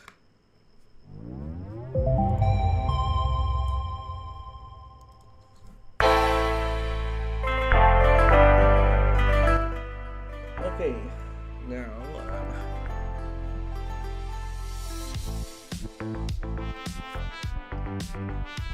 oh, I guess now you went from security to researcher.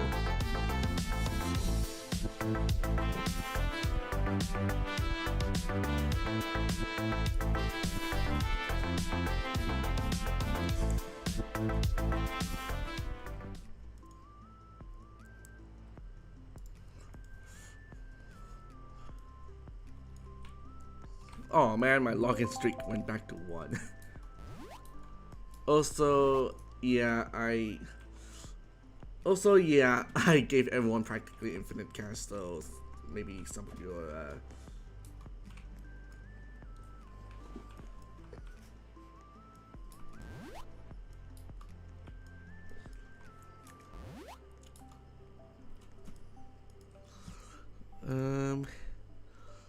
CPU is 100, but yeah, my memory apparently doesn't seem like it's taking.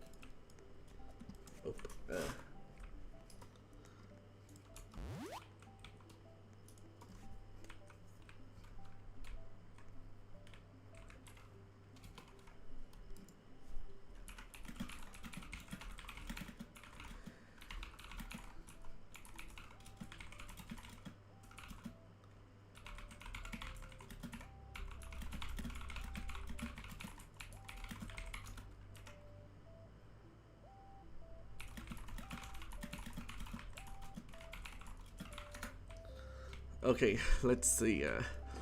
So they're all undecided at the moment because I added in a feature where. Okay, I'm just gonna go ahead and. Oh. I should try to fix that later.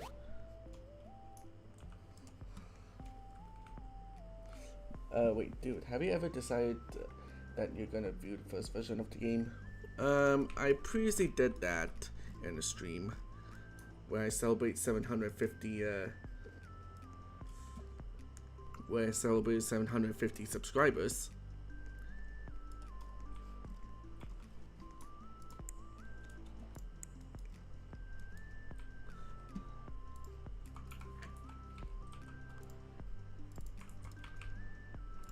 Yeah, this is a feature that I haven't gone through yet.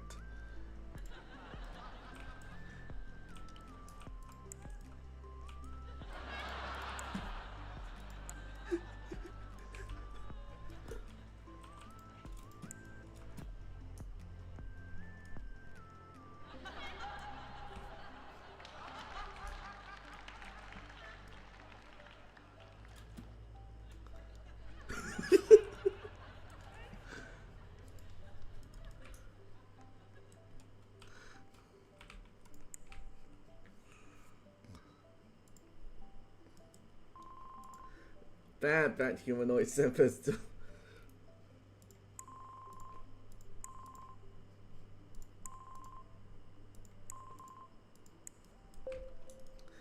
Did you murder a person? No. Totally not through some sketchy ways that the company did.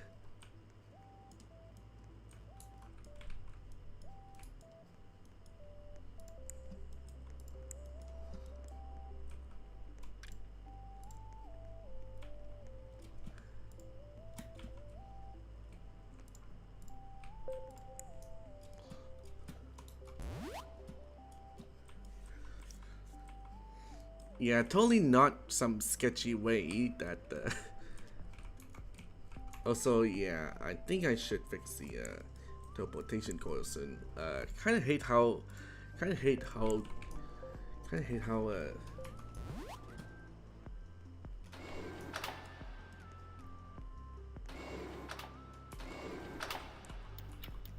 people who try not to horribly misunderstand the logic behind things challenge.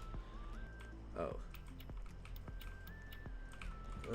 Oh, I forgot about this one.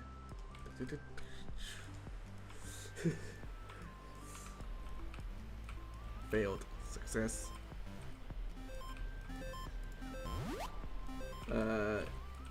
Yeah, they haven't started up yet, sadly.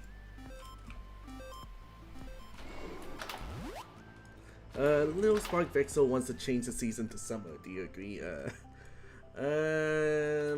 I don't know actually. There's already a concert going on, and if you change the season to summer, then I am not sure if the.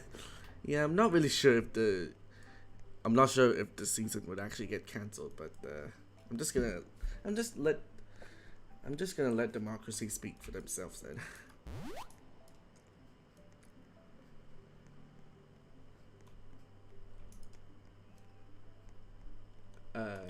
Nope. It didn't happen.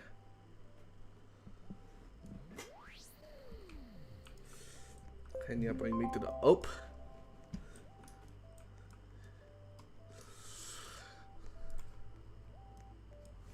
Can you bring me to the auditorium? The auditorium is at sub level 1. Oh god dang it. I can't even use the teleportation coil because of a bug, but I'll fix that. You are required to wear a face mask at all times, especially when exploring the facility. Let's break the COVID-19 chain together.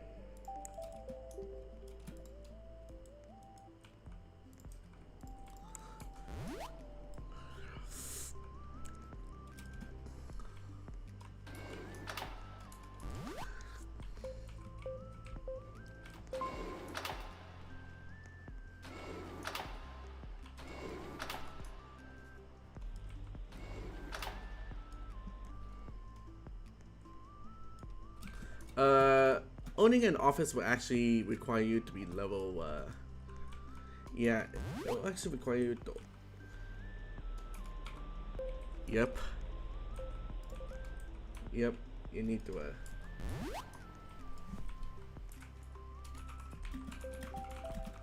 everyone, on Monday of every week, there will be a concert going on in the internal pavilion. For visitors, the only thing you need to spend on to get there are tickets that lead you underground to the facility. You can find the internal pavilion at Station Beta at the opposite side of the atrium.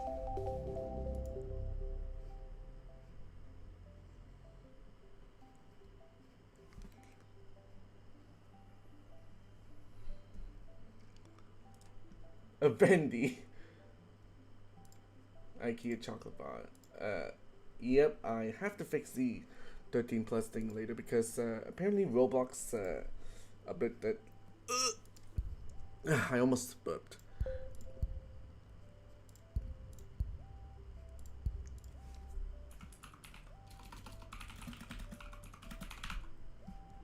I'm gonna print this out.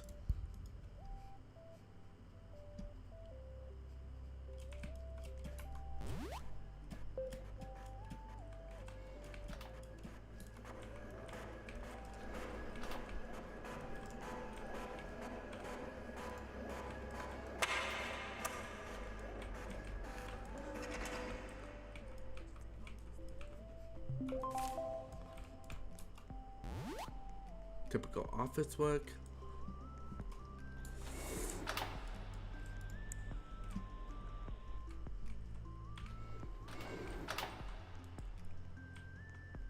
Uh-oh, hang on. I have an idea what to do. Let's go ahead and do this.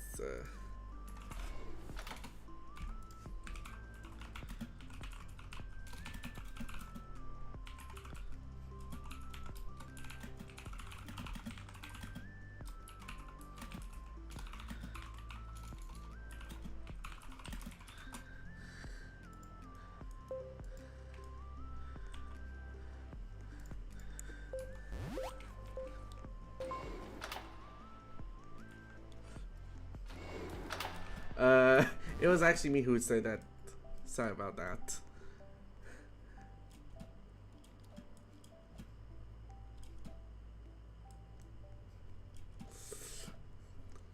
Yeah, you can prime it. Yeah, you can prime it, but you can't start it up yet.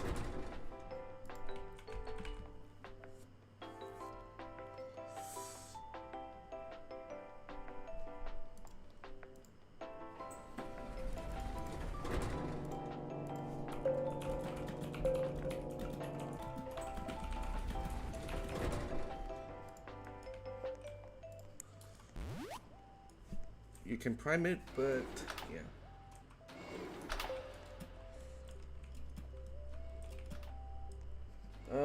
Well, I am. Well, I'm not planning to at the moment. Exit the chamber immediately. Yeah. Do not start it up yet. Do not. Otherwise, well.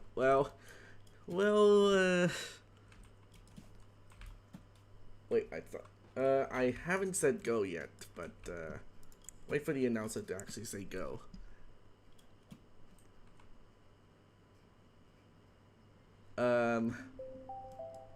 Attention visitors. You are required to wear a face mask at all times, especially when exploring the facility. Let's break the COVID-19 chain together.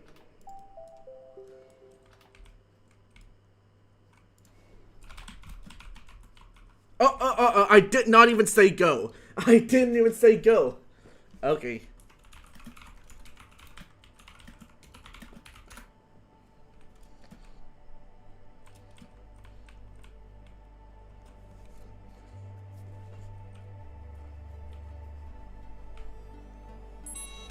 Calibrating formation lasers alpha and beta. Done.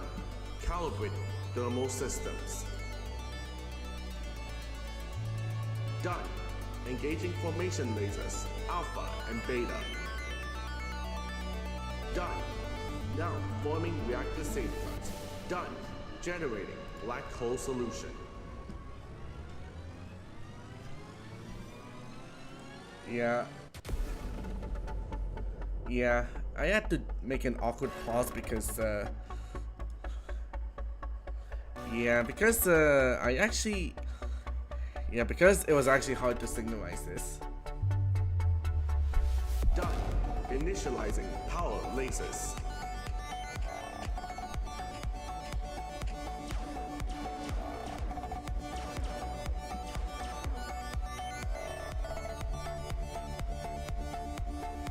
Done. Sending reactor information to servers.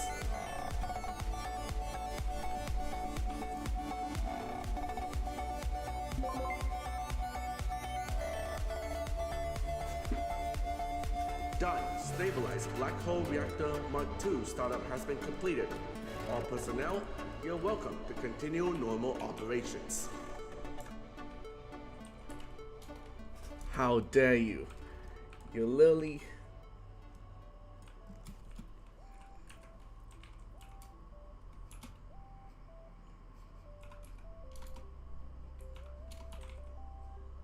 Yeah, I forgot the command. Sorry about that.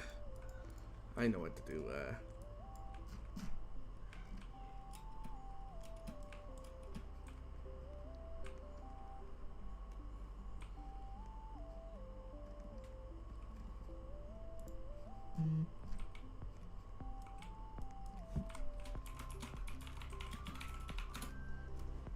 That's what you get. Boom.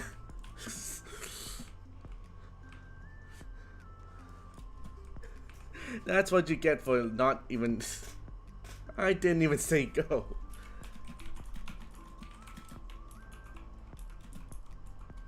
I didn't even say go.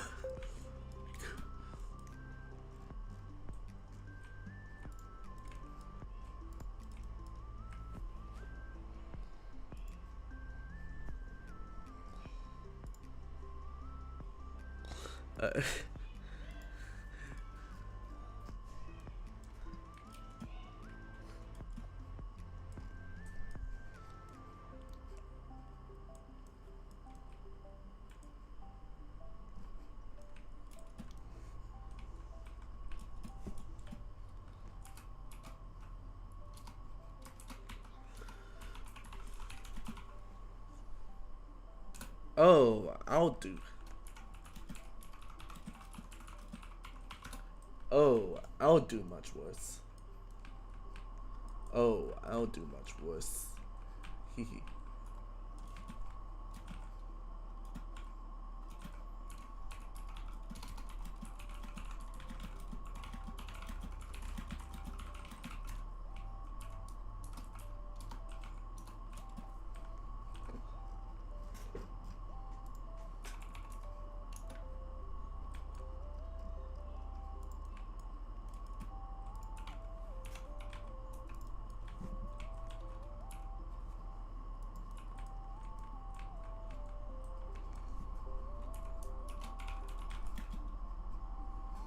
Let's try this.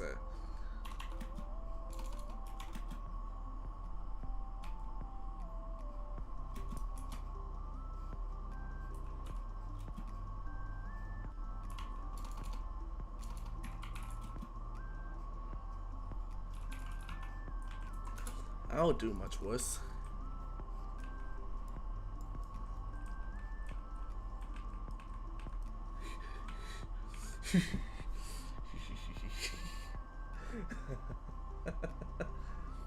Yeah, that's such.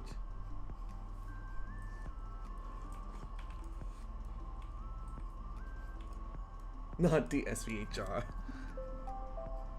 Attention visitors. You are required to wear a face mask at all times, especially when exploring the facility. Let's break the COVID-19 chain together.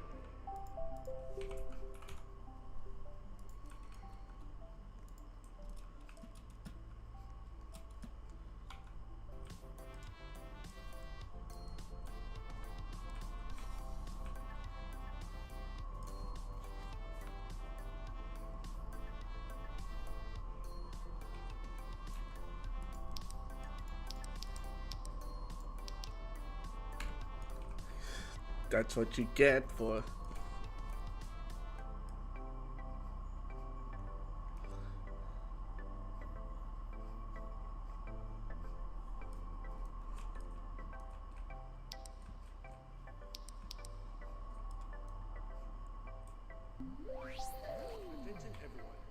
Okay, I think it already stopped, didn't it? For visitors, the only thing you need to spend on to get there are tickets that lead you to the facility. You can find the internal pavilion at Station Beta at the opposite side of the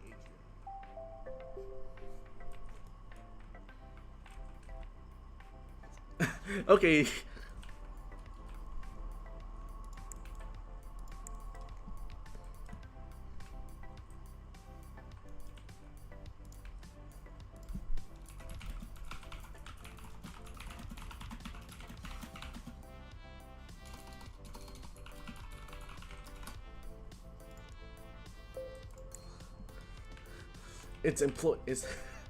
It's employee making time.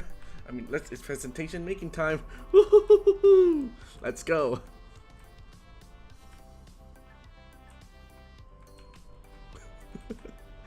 Let's see how chaotic would this be. So I'm gonna go ahead and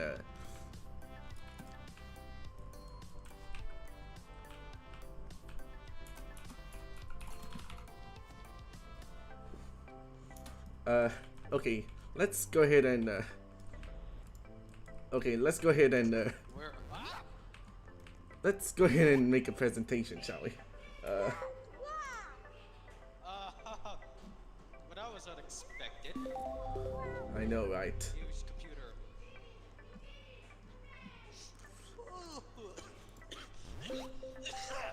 Attention facility personnel. The SPHR Mark II's voltage output is reaching safe limits. Please reduce the power lasers to the SPHR Mark II. I do not care about the core. Okay. Oh, hang on. Image ID. Okay, let's go ahead and create a presentation, shall we? Well, I'm trying to. I'm going to find a background image. You actually don't need to. You can still create a presentation without it. But if you want, you can put that, I guess.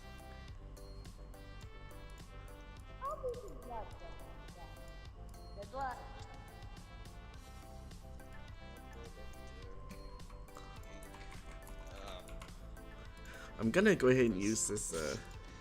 Yeah, that's a cool presentation name. Slam random buttons into dim color. Yeah, I could just color today. Oh, hey, that's my color.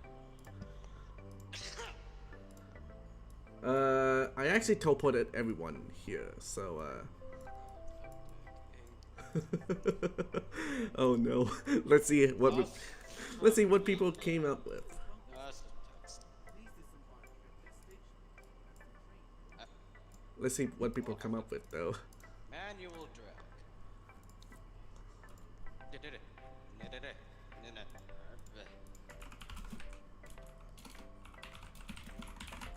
That's something.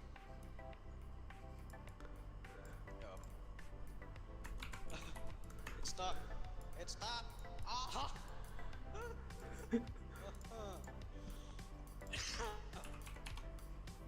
Next.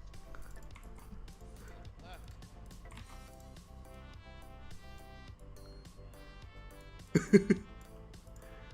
Oh god.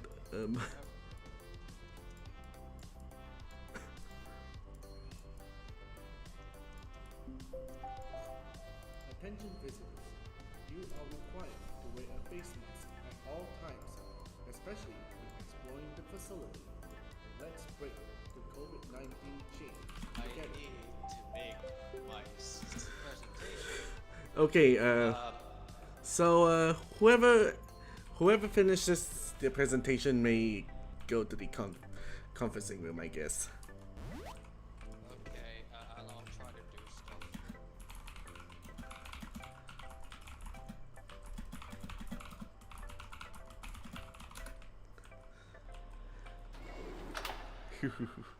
Whoever finishes it will go to the conferencing room. I want to see how chaotic could this be.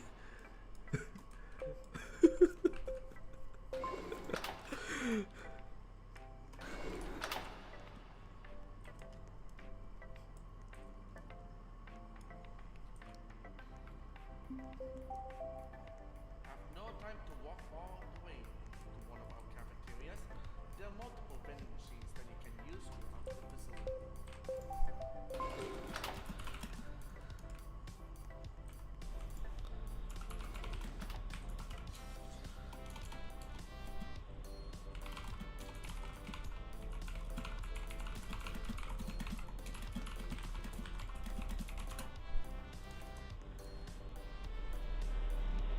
Okay.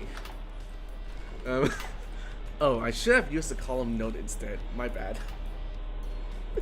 I'm gonna make meme presentation. Yeah.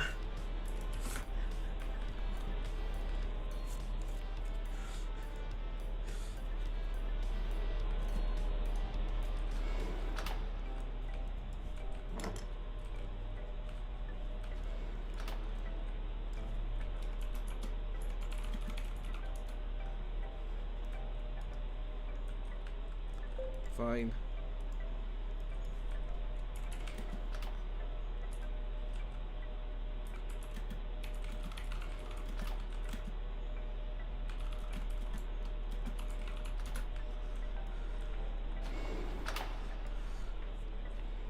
Okay, it's slide.exe, time to die.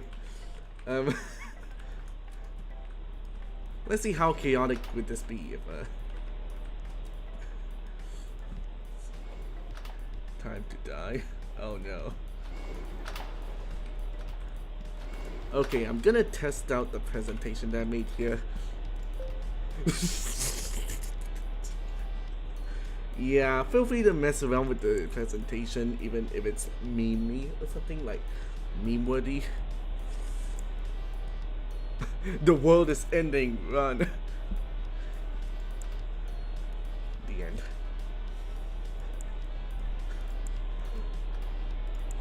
Yeah, feel free to do that, I guess.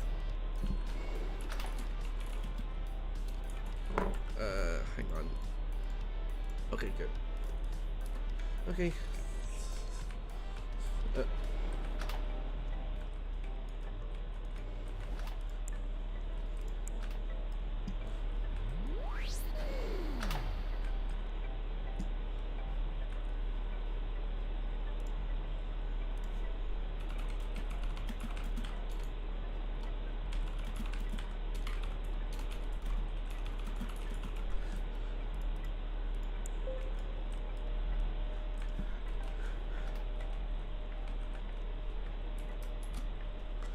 Yeah, I literally had to Attention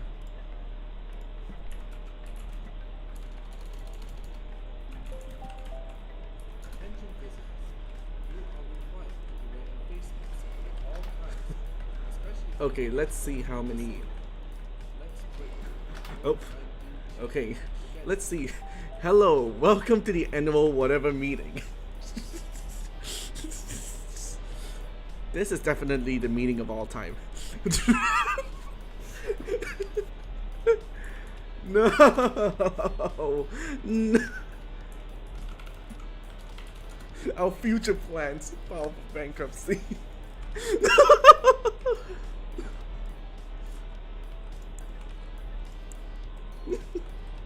Thank you for visiting this thing.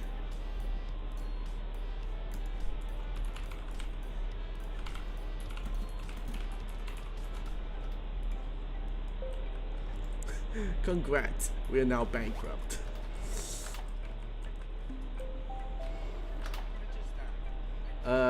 Bring me to offices. Okay then. Hang on. Let me just hope. 50% during that day, so you can easily afford the food you desire. Thanks.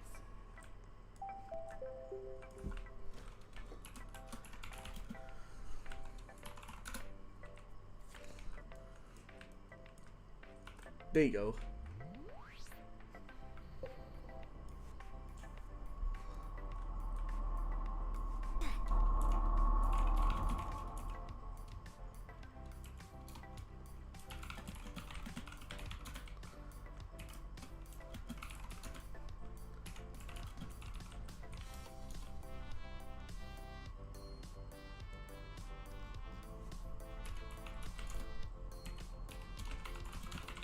Wrong person.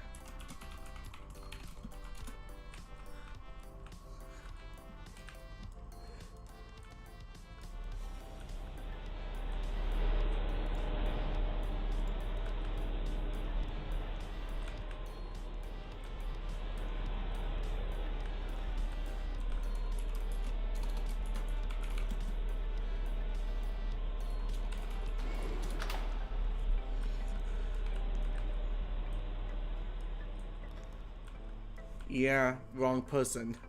I mean to.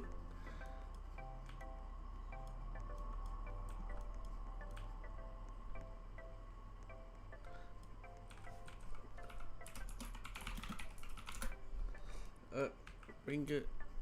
Wait, did I actually spell it right? Okay, there we go. This is how my presentation was made. Oh god. Feel free to add in like wait, did I read the chat?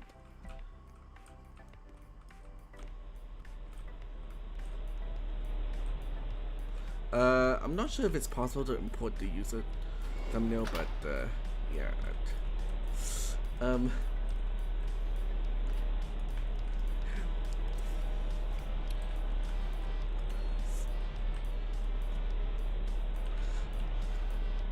So apparently you're presenting nothing.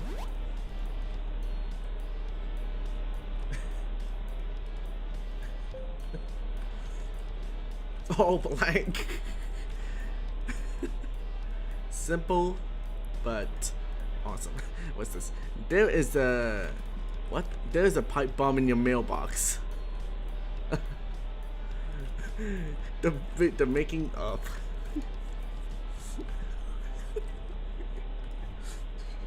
Yeah, feel free to present, I guess.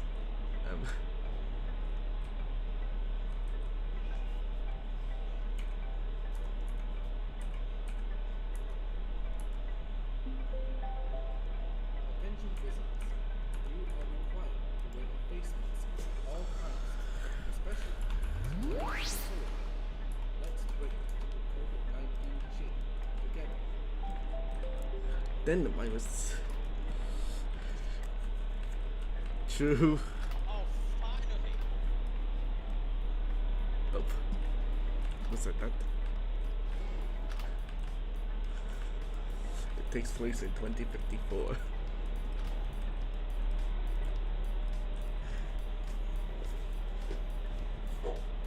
Oh, whoops.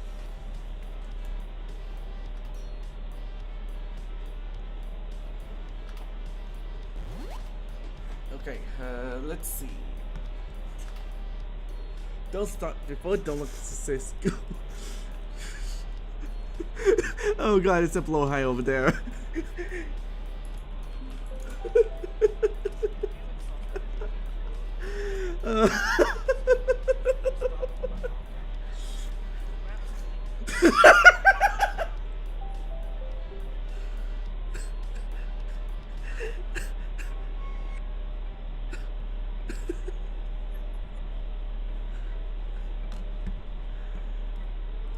Oh god.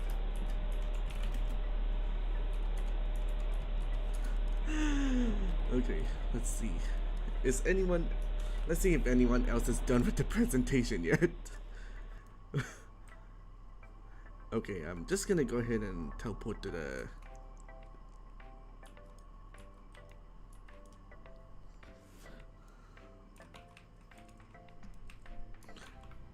I guess people are still doing the presentation. They'll arrive to the How do I upload presentation?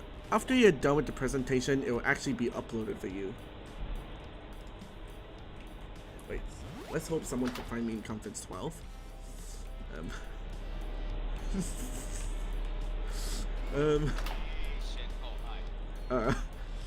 Epileptic things could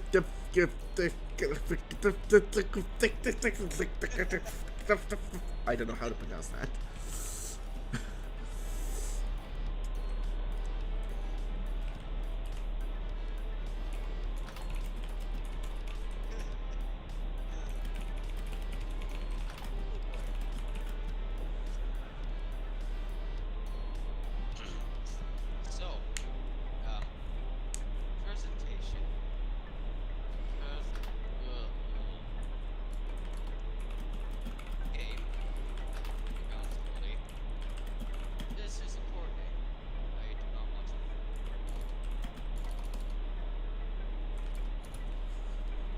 Hang on, I gotta go ahead and do something real quick.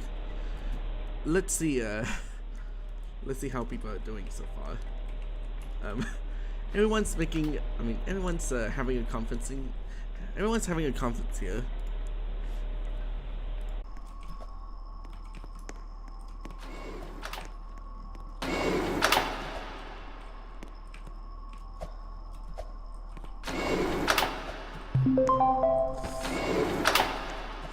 Yay, a day without accidents. Even my grammar's not grammar. Great.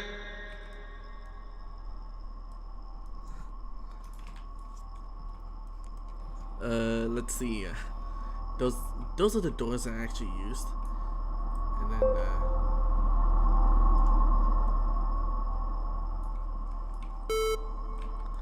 okay, it's going down. One notice about my chair, please. Oh, people are getting into the. Did really anyone notice? I spent 50 cash on animation.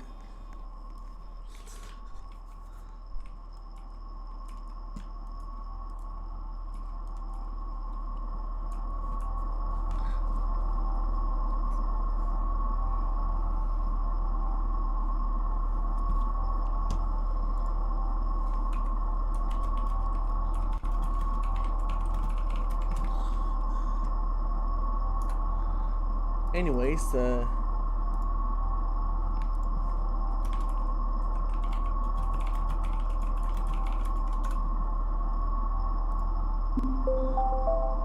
attention visitors, you are required to wear a face mask at all times, especially when exploring the facility.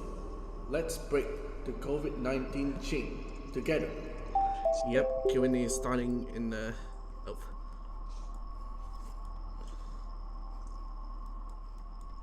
Oh, it's starting.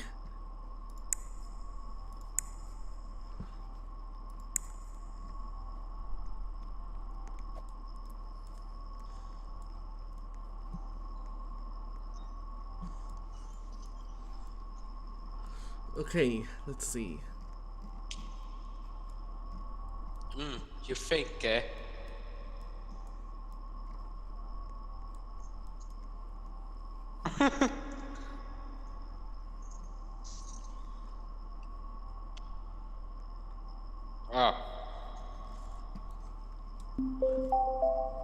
If you feel exhausted during your tour or working long hours, feel free to stop by our cafeteria or grab something to drink from the vending machine. Okay, let's see.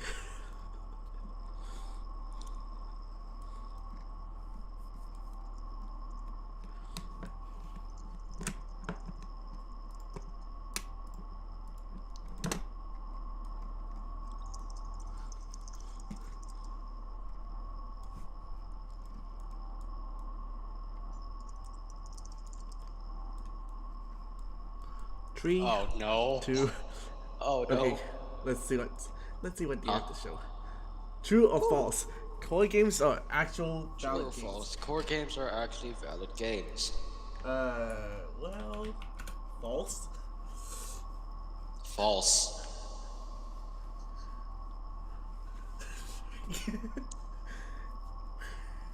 Yep.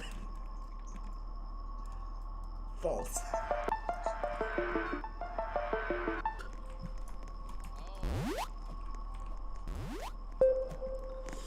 Okay, whose turn is it now? Oh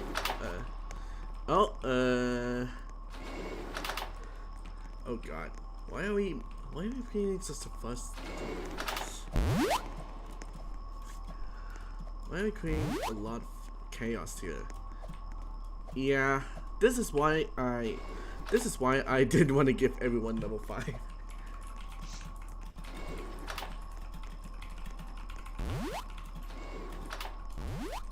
This is why I didn't want to give everyone level 5.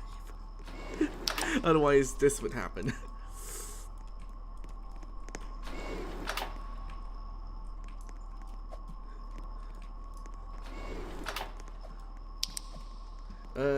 Little Spark Vexel wants to change the date to Friday. Do you agree? I don't know actually. What am I doing? Okay, so Q&A time.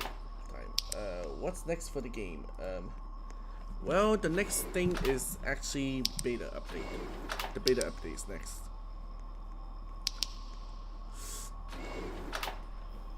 Hello. Hello.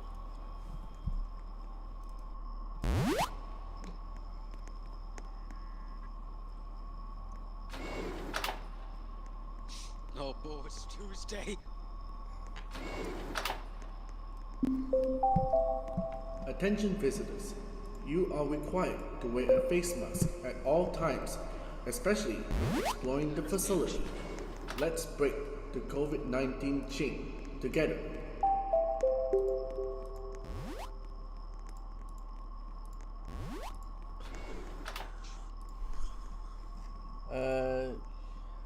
For some reason I can't even know.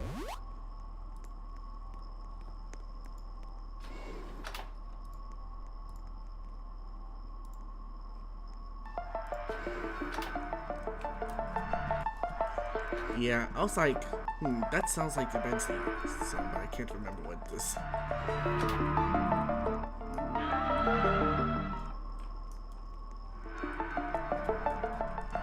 Oh, wait.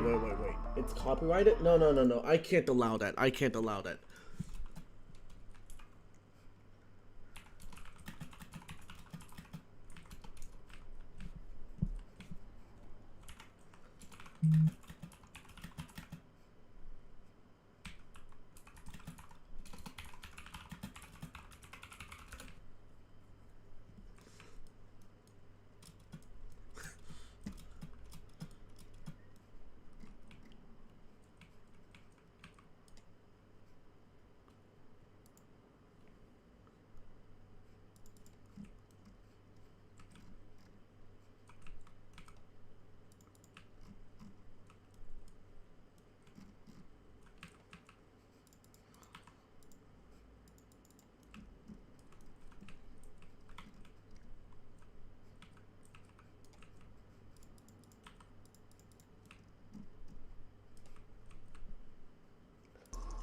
Please do not. Try to solve the problem as soon as possible.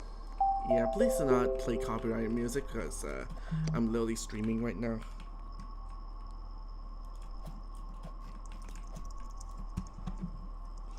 How do you feel about the game so far? Well, so far I'm actually feeling great about it. However, yeah, the next update is actually something I really wanted to work on because well, yeah, I'm pretty sure that's what everyone wants. Oh my god, stop playing copyrighted music on there. Stop it.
I'm gonna have to mute the audio for now because I didn't want to get content ID'd. Sorry.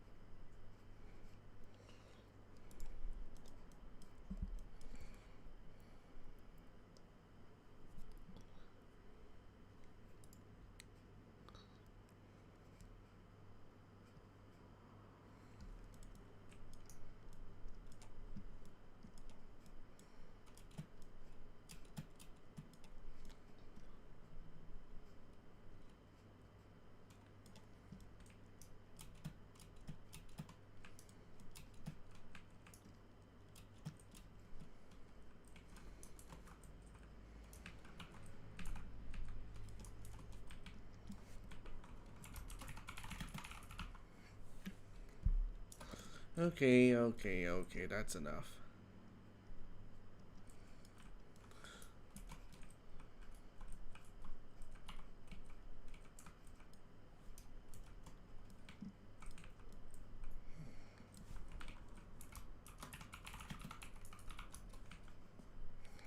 Okay.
Wow.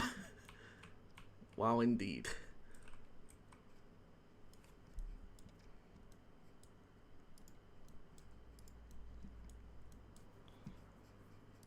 Thanks. What? Infinite money? How? What? What's this? Would there be more events like the Blackout, Invasion, Server, and Core in the future? Well, I'm not really sure actually because,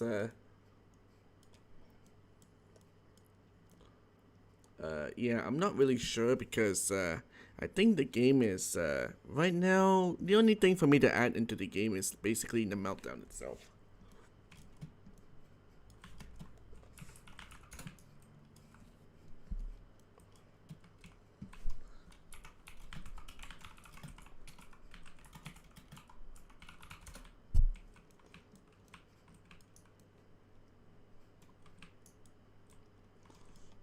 Oh wait, hang on. You can't host an event at the moment because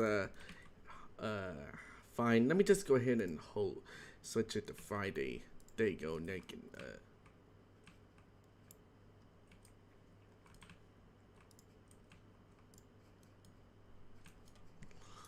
talk show.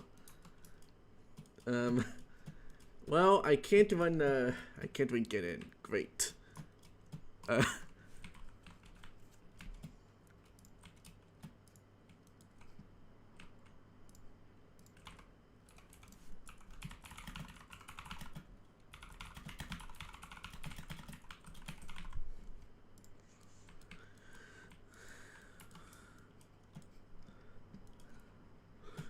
Well, giving everyone level 5 employees a bad idea. Ah.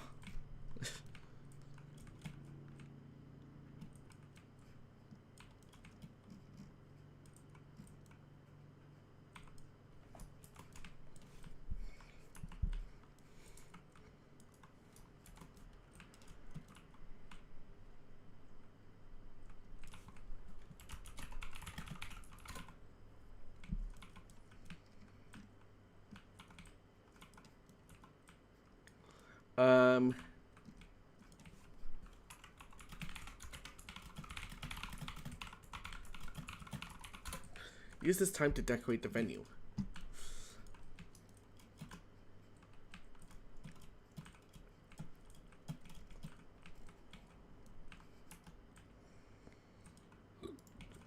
Oh, red, you say? Hang on.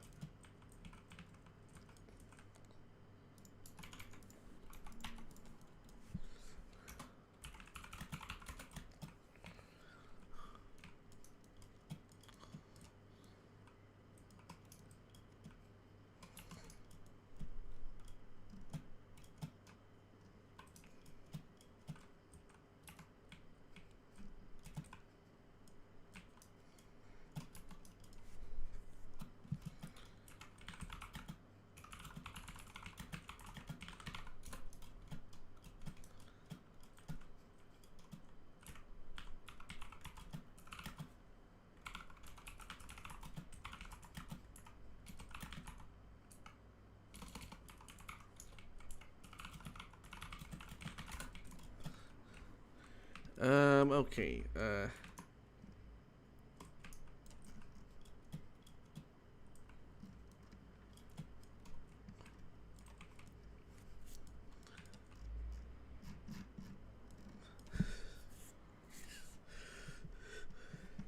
let's see, do 1 by 1.3, okay. Okay.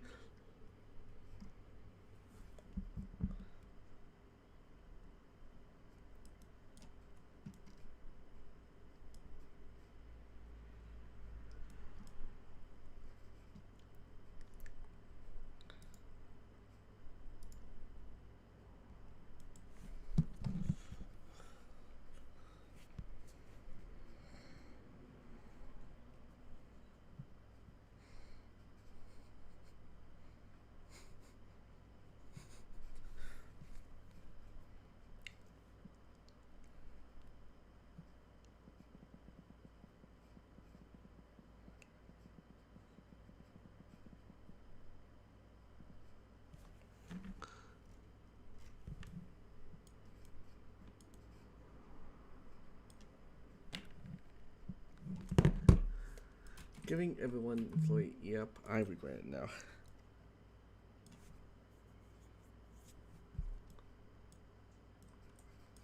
Oh god, why is it red? No, reactor isn't too hot, it's just,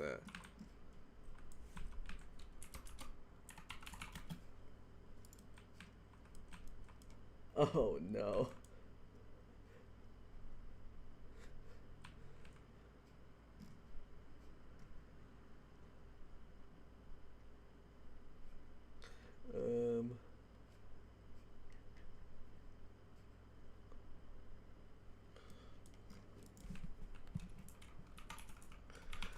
Fine. Here you go. Do whatever you want with it, I guess.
This isn't meant to happen.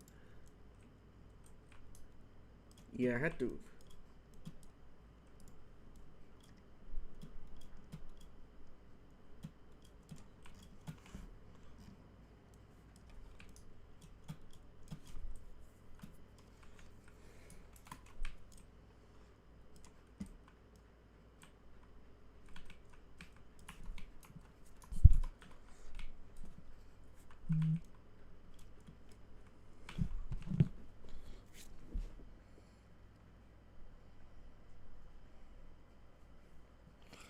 to 1.111.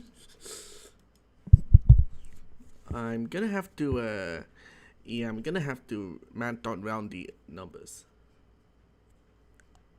in the future, though. Whoops.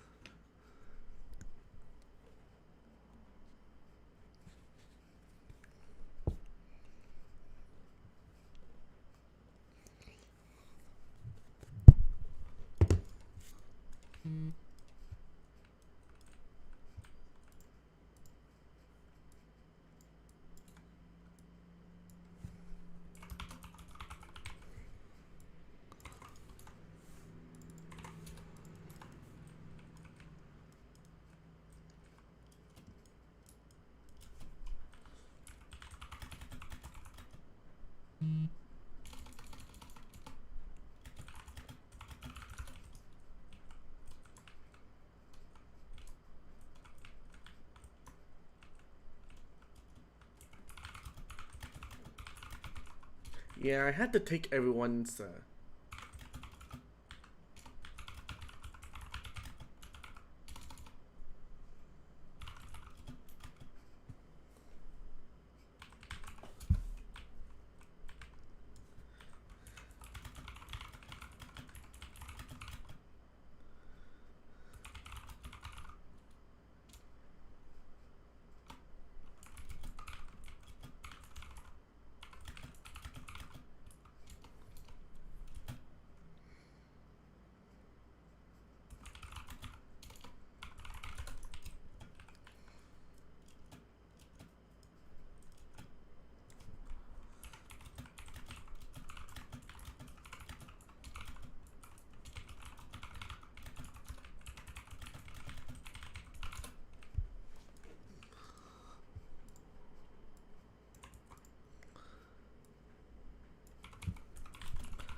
Okay, so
oh no.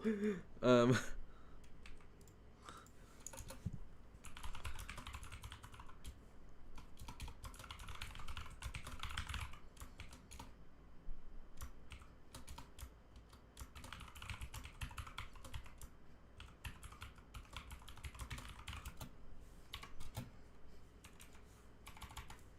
Fine, let me just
Floating player tram bug.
Yeah, I think the game is lagging for some reason.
Title.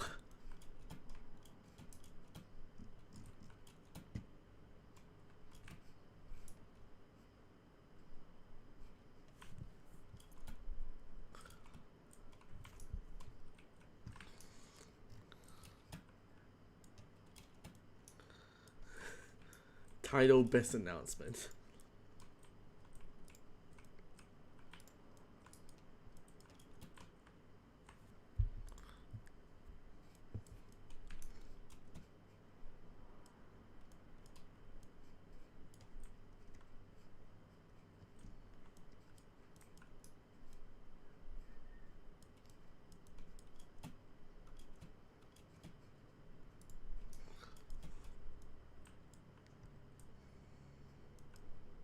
Fine, why not?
Six, 7.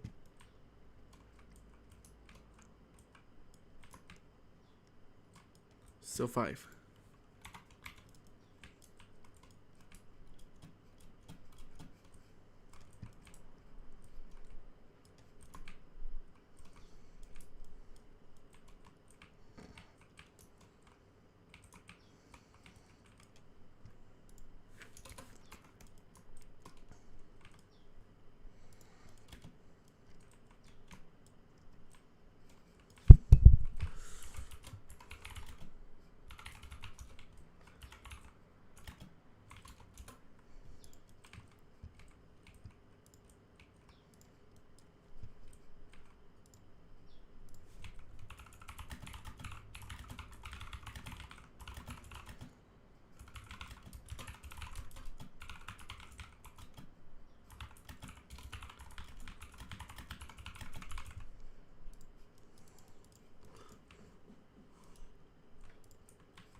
Sorry about that, guys.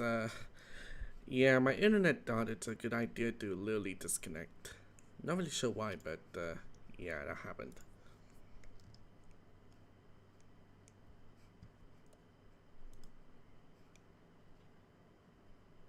Please tell me the chaos is over, otherwise, oh god, it's red.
Hang on.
Yep, stream will end in 5 minutes because so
Yeah, I still use HDMI.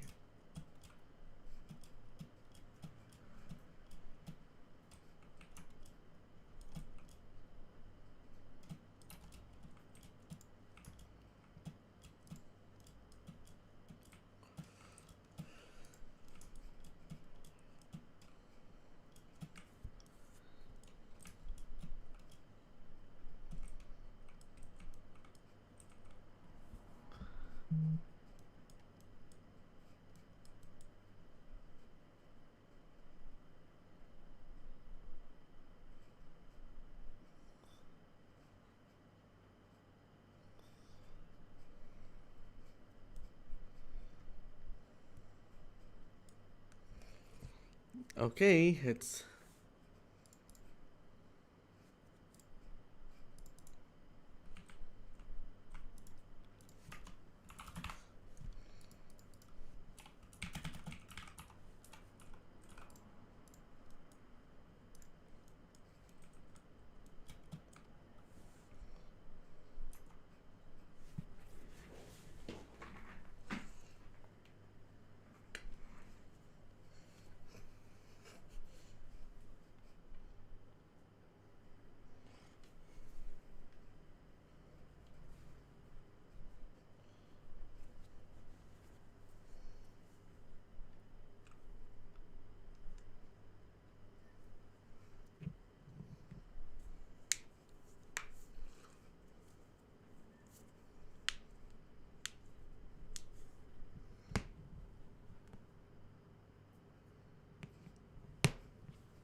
well, yeah, I gotta end the stream now because I gotta go. It's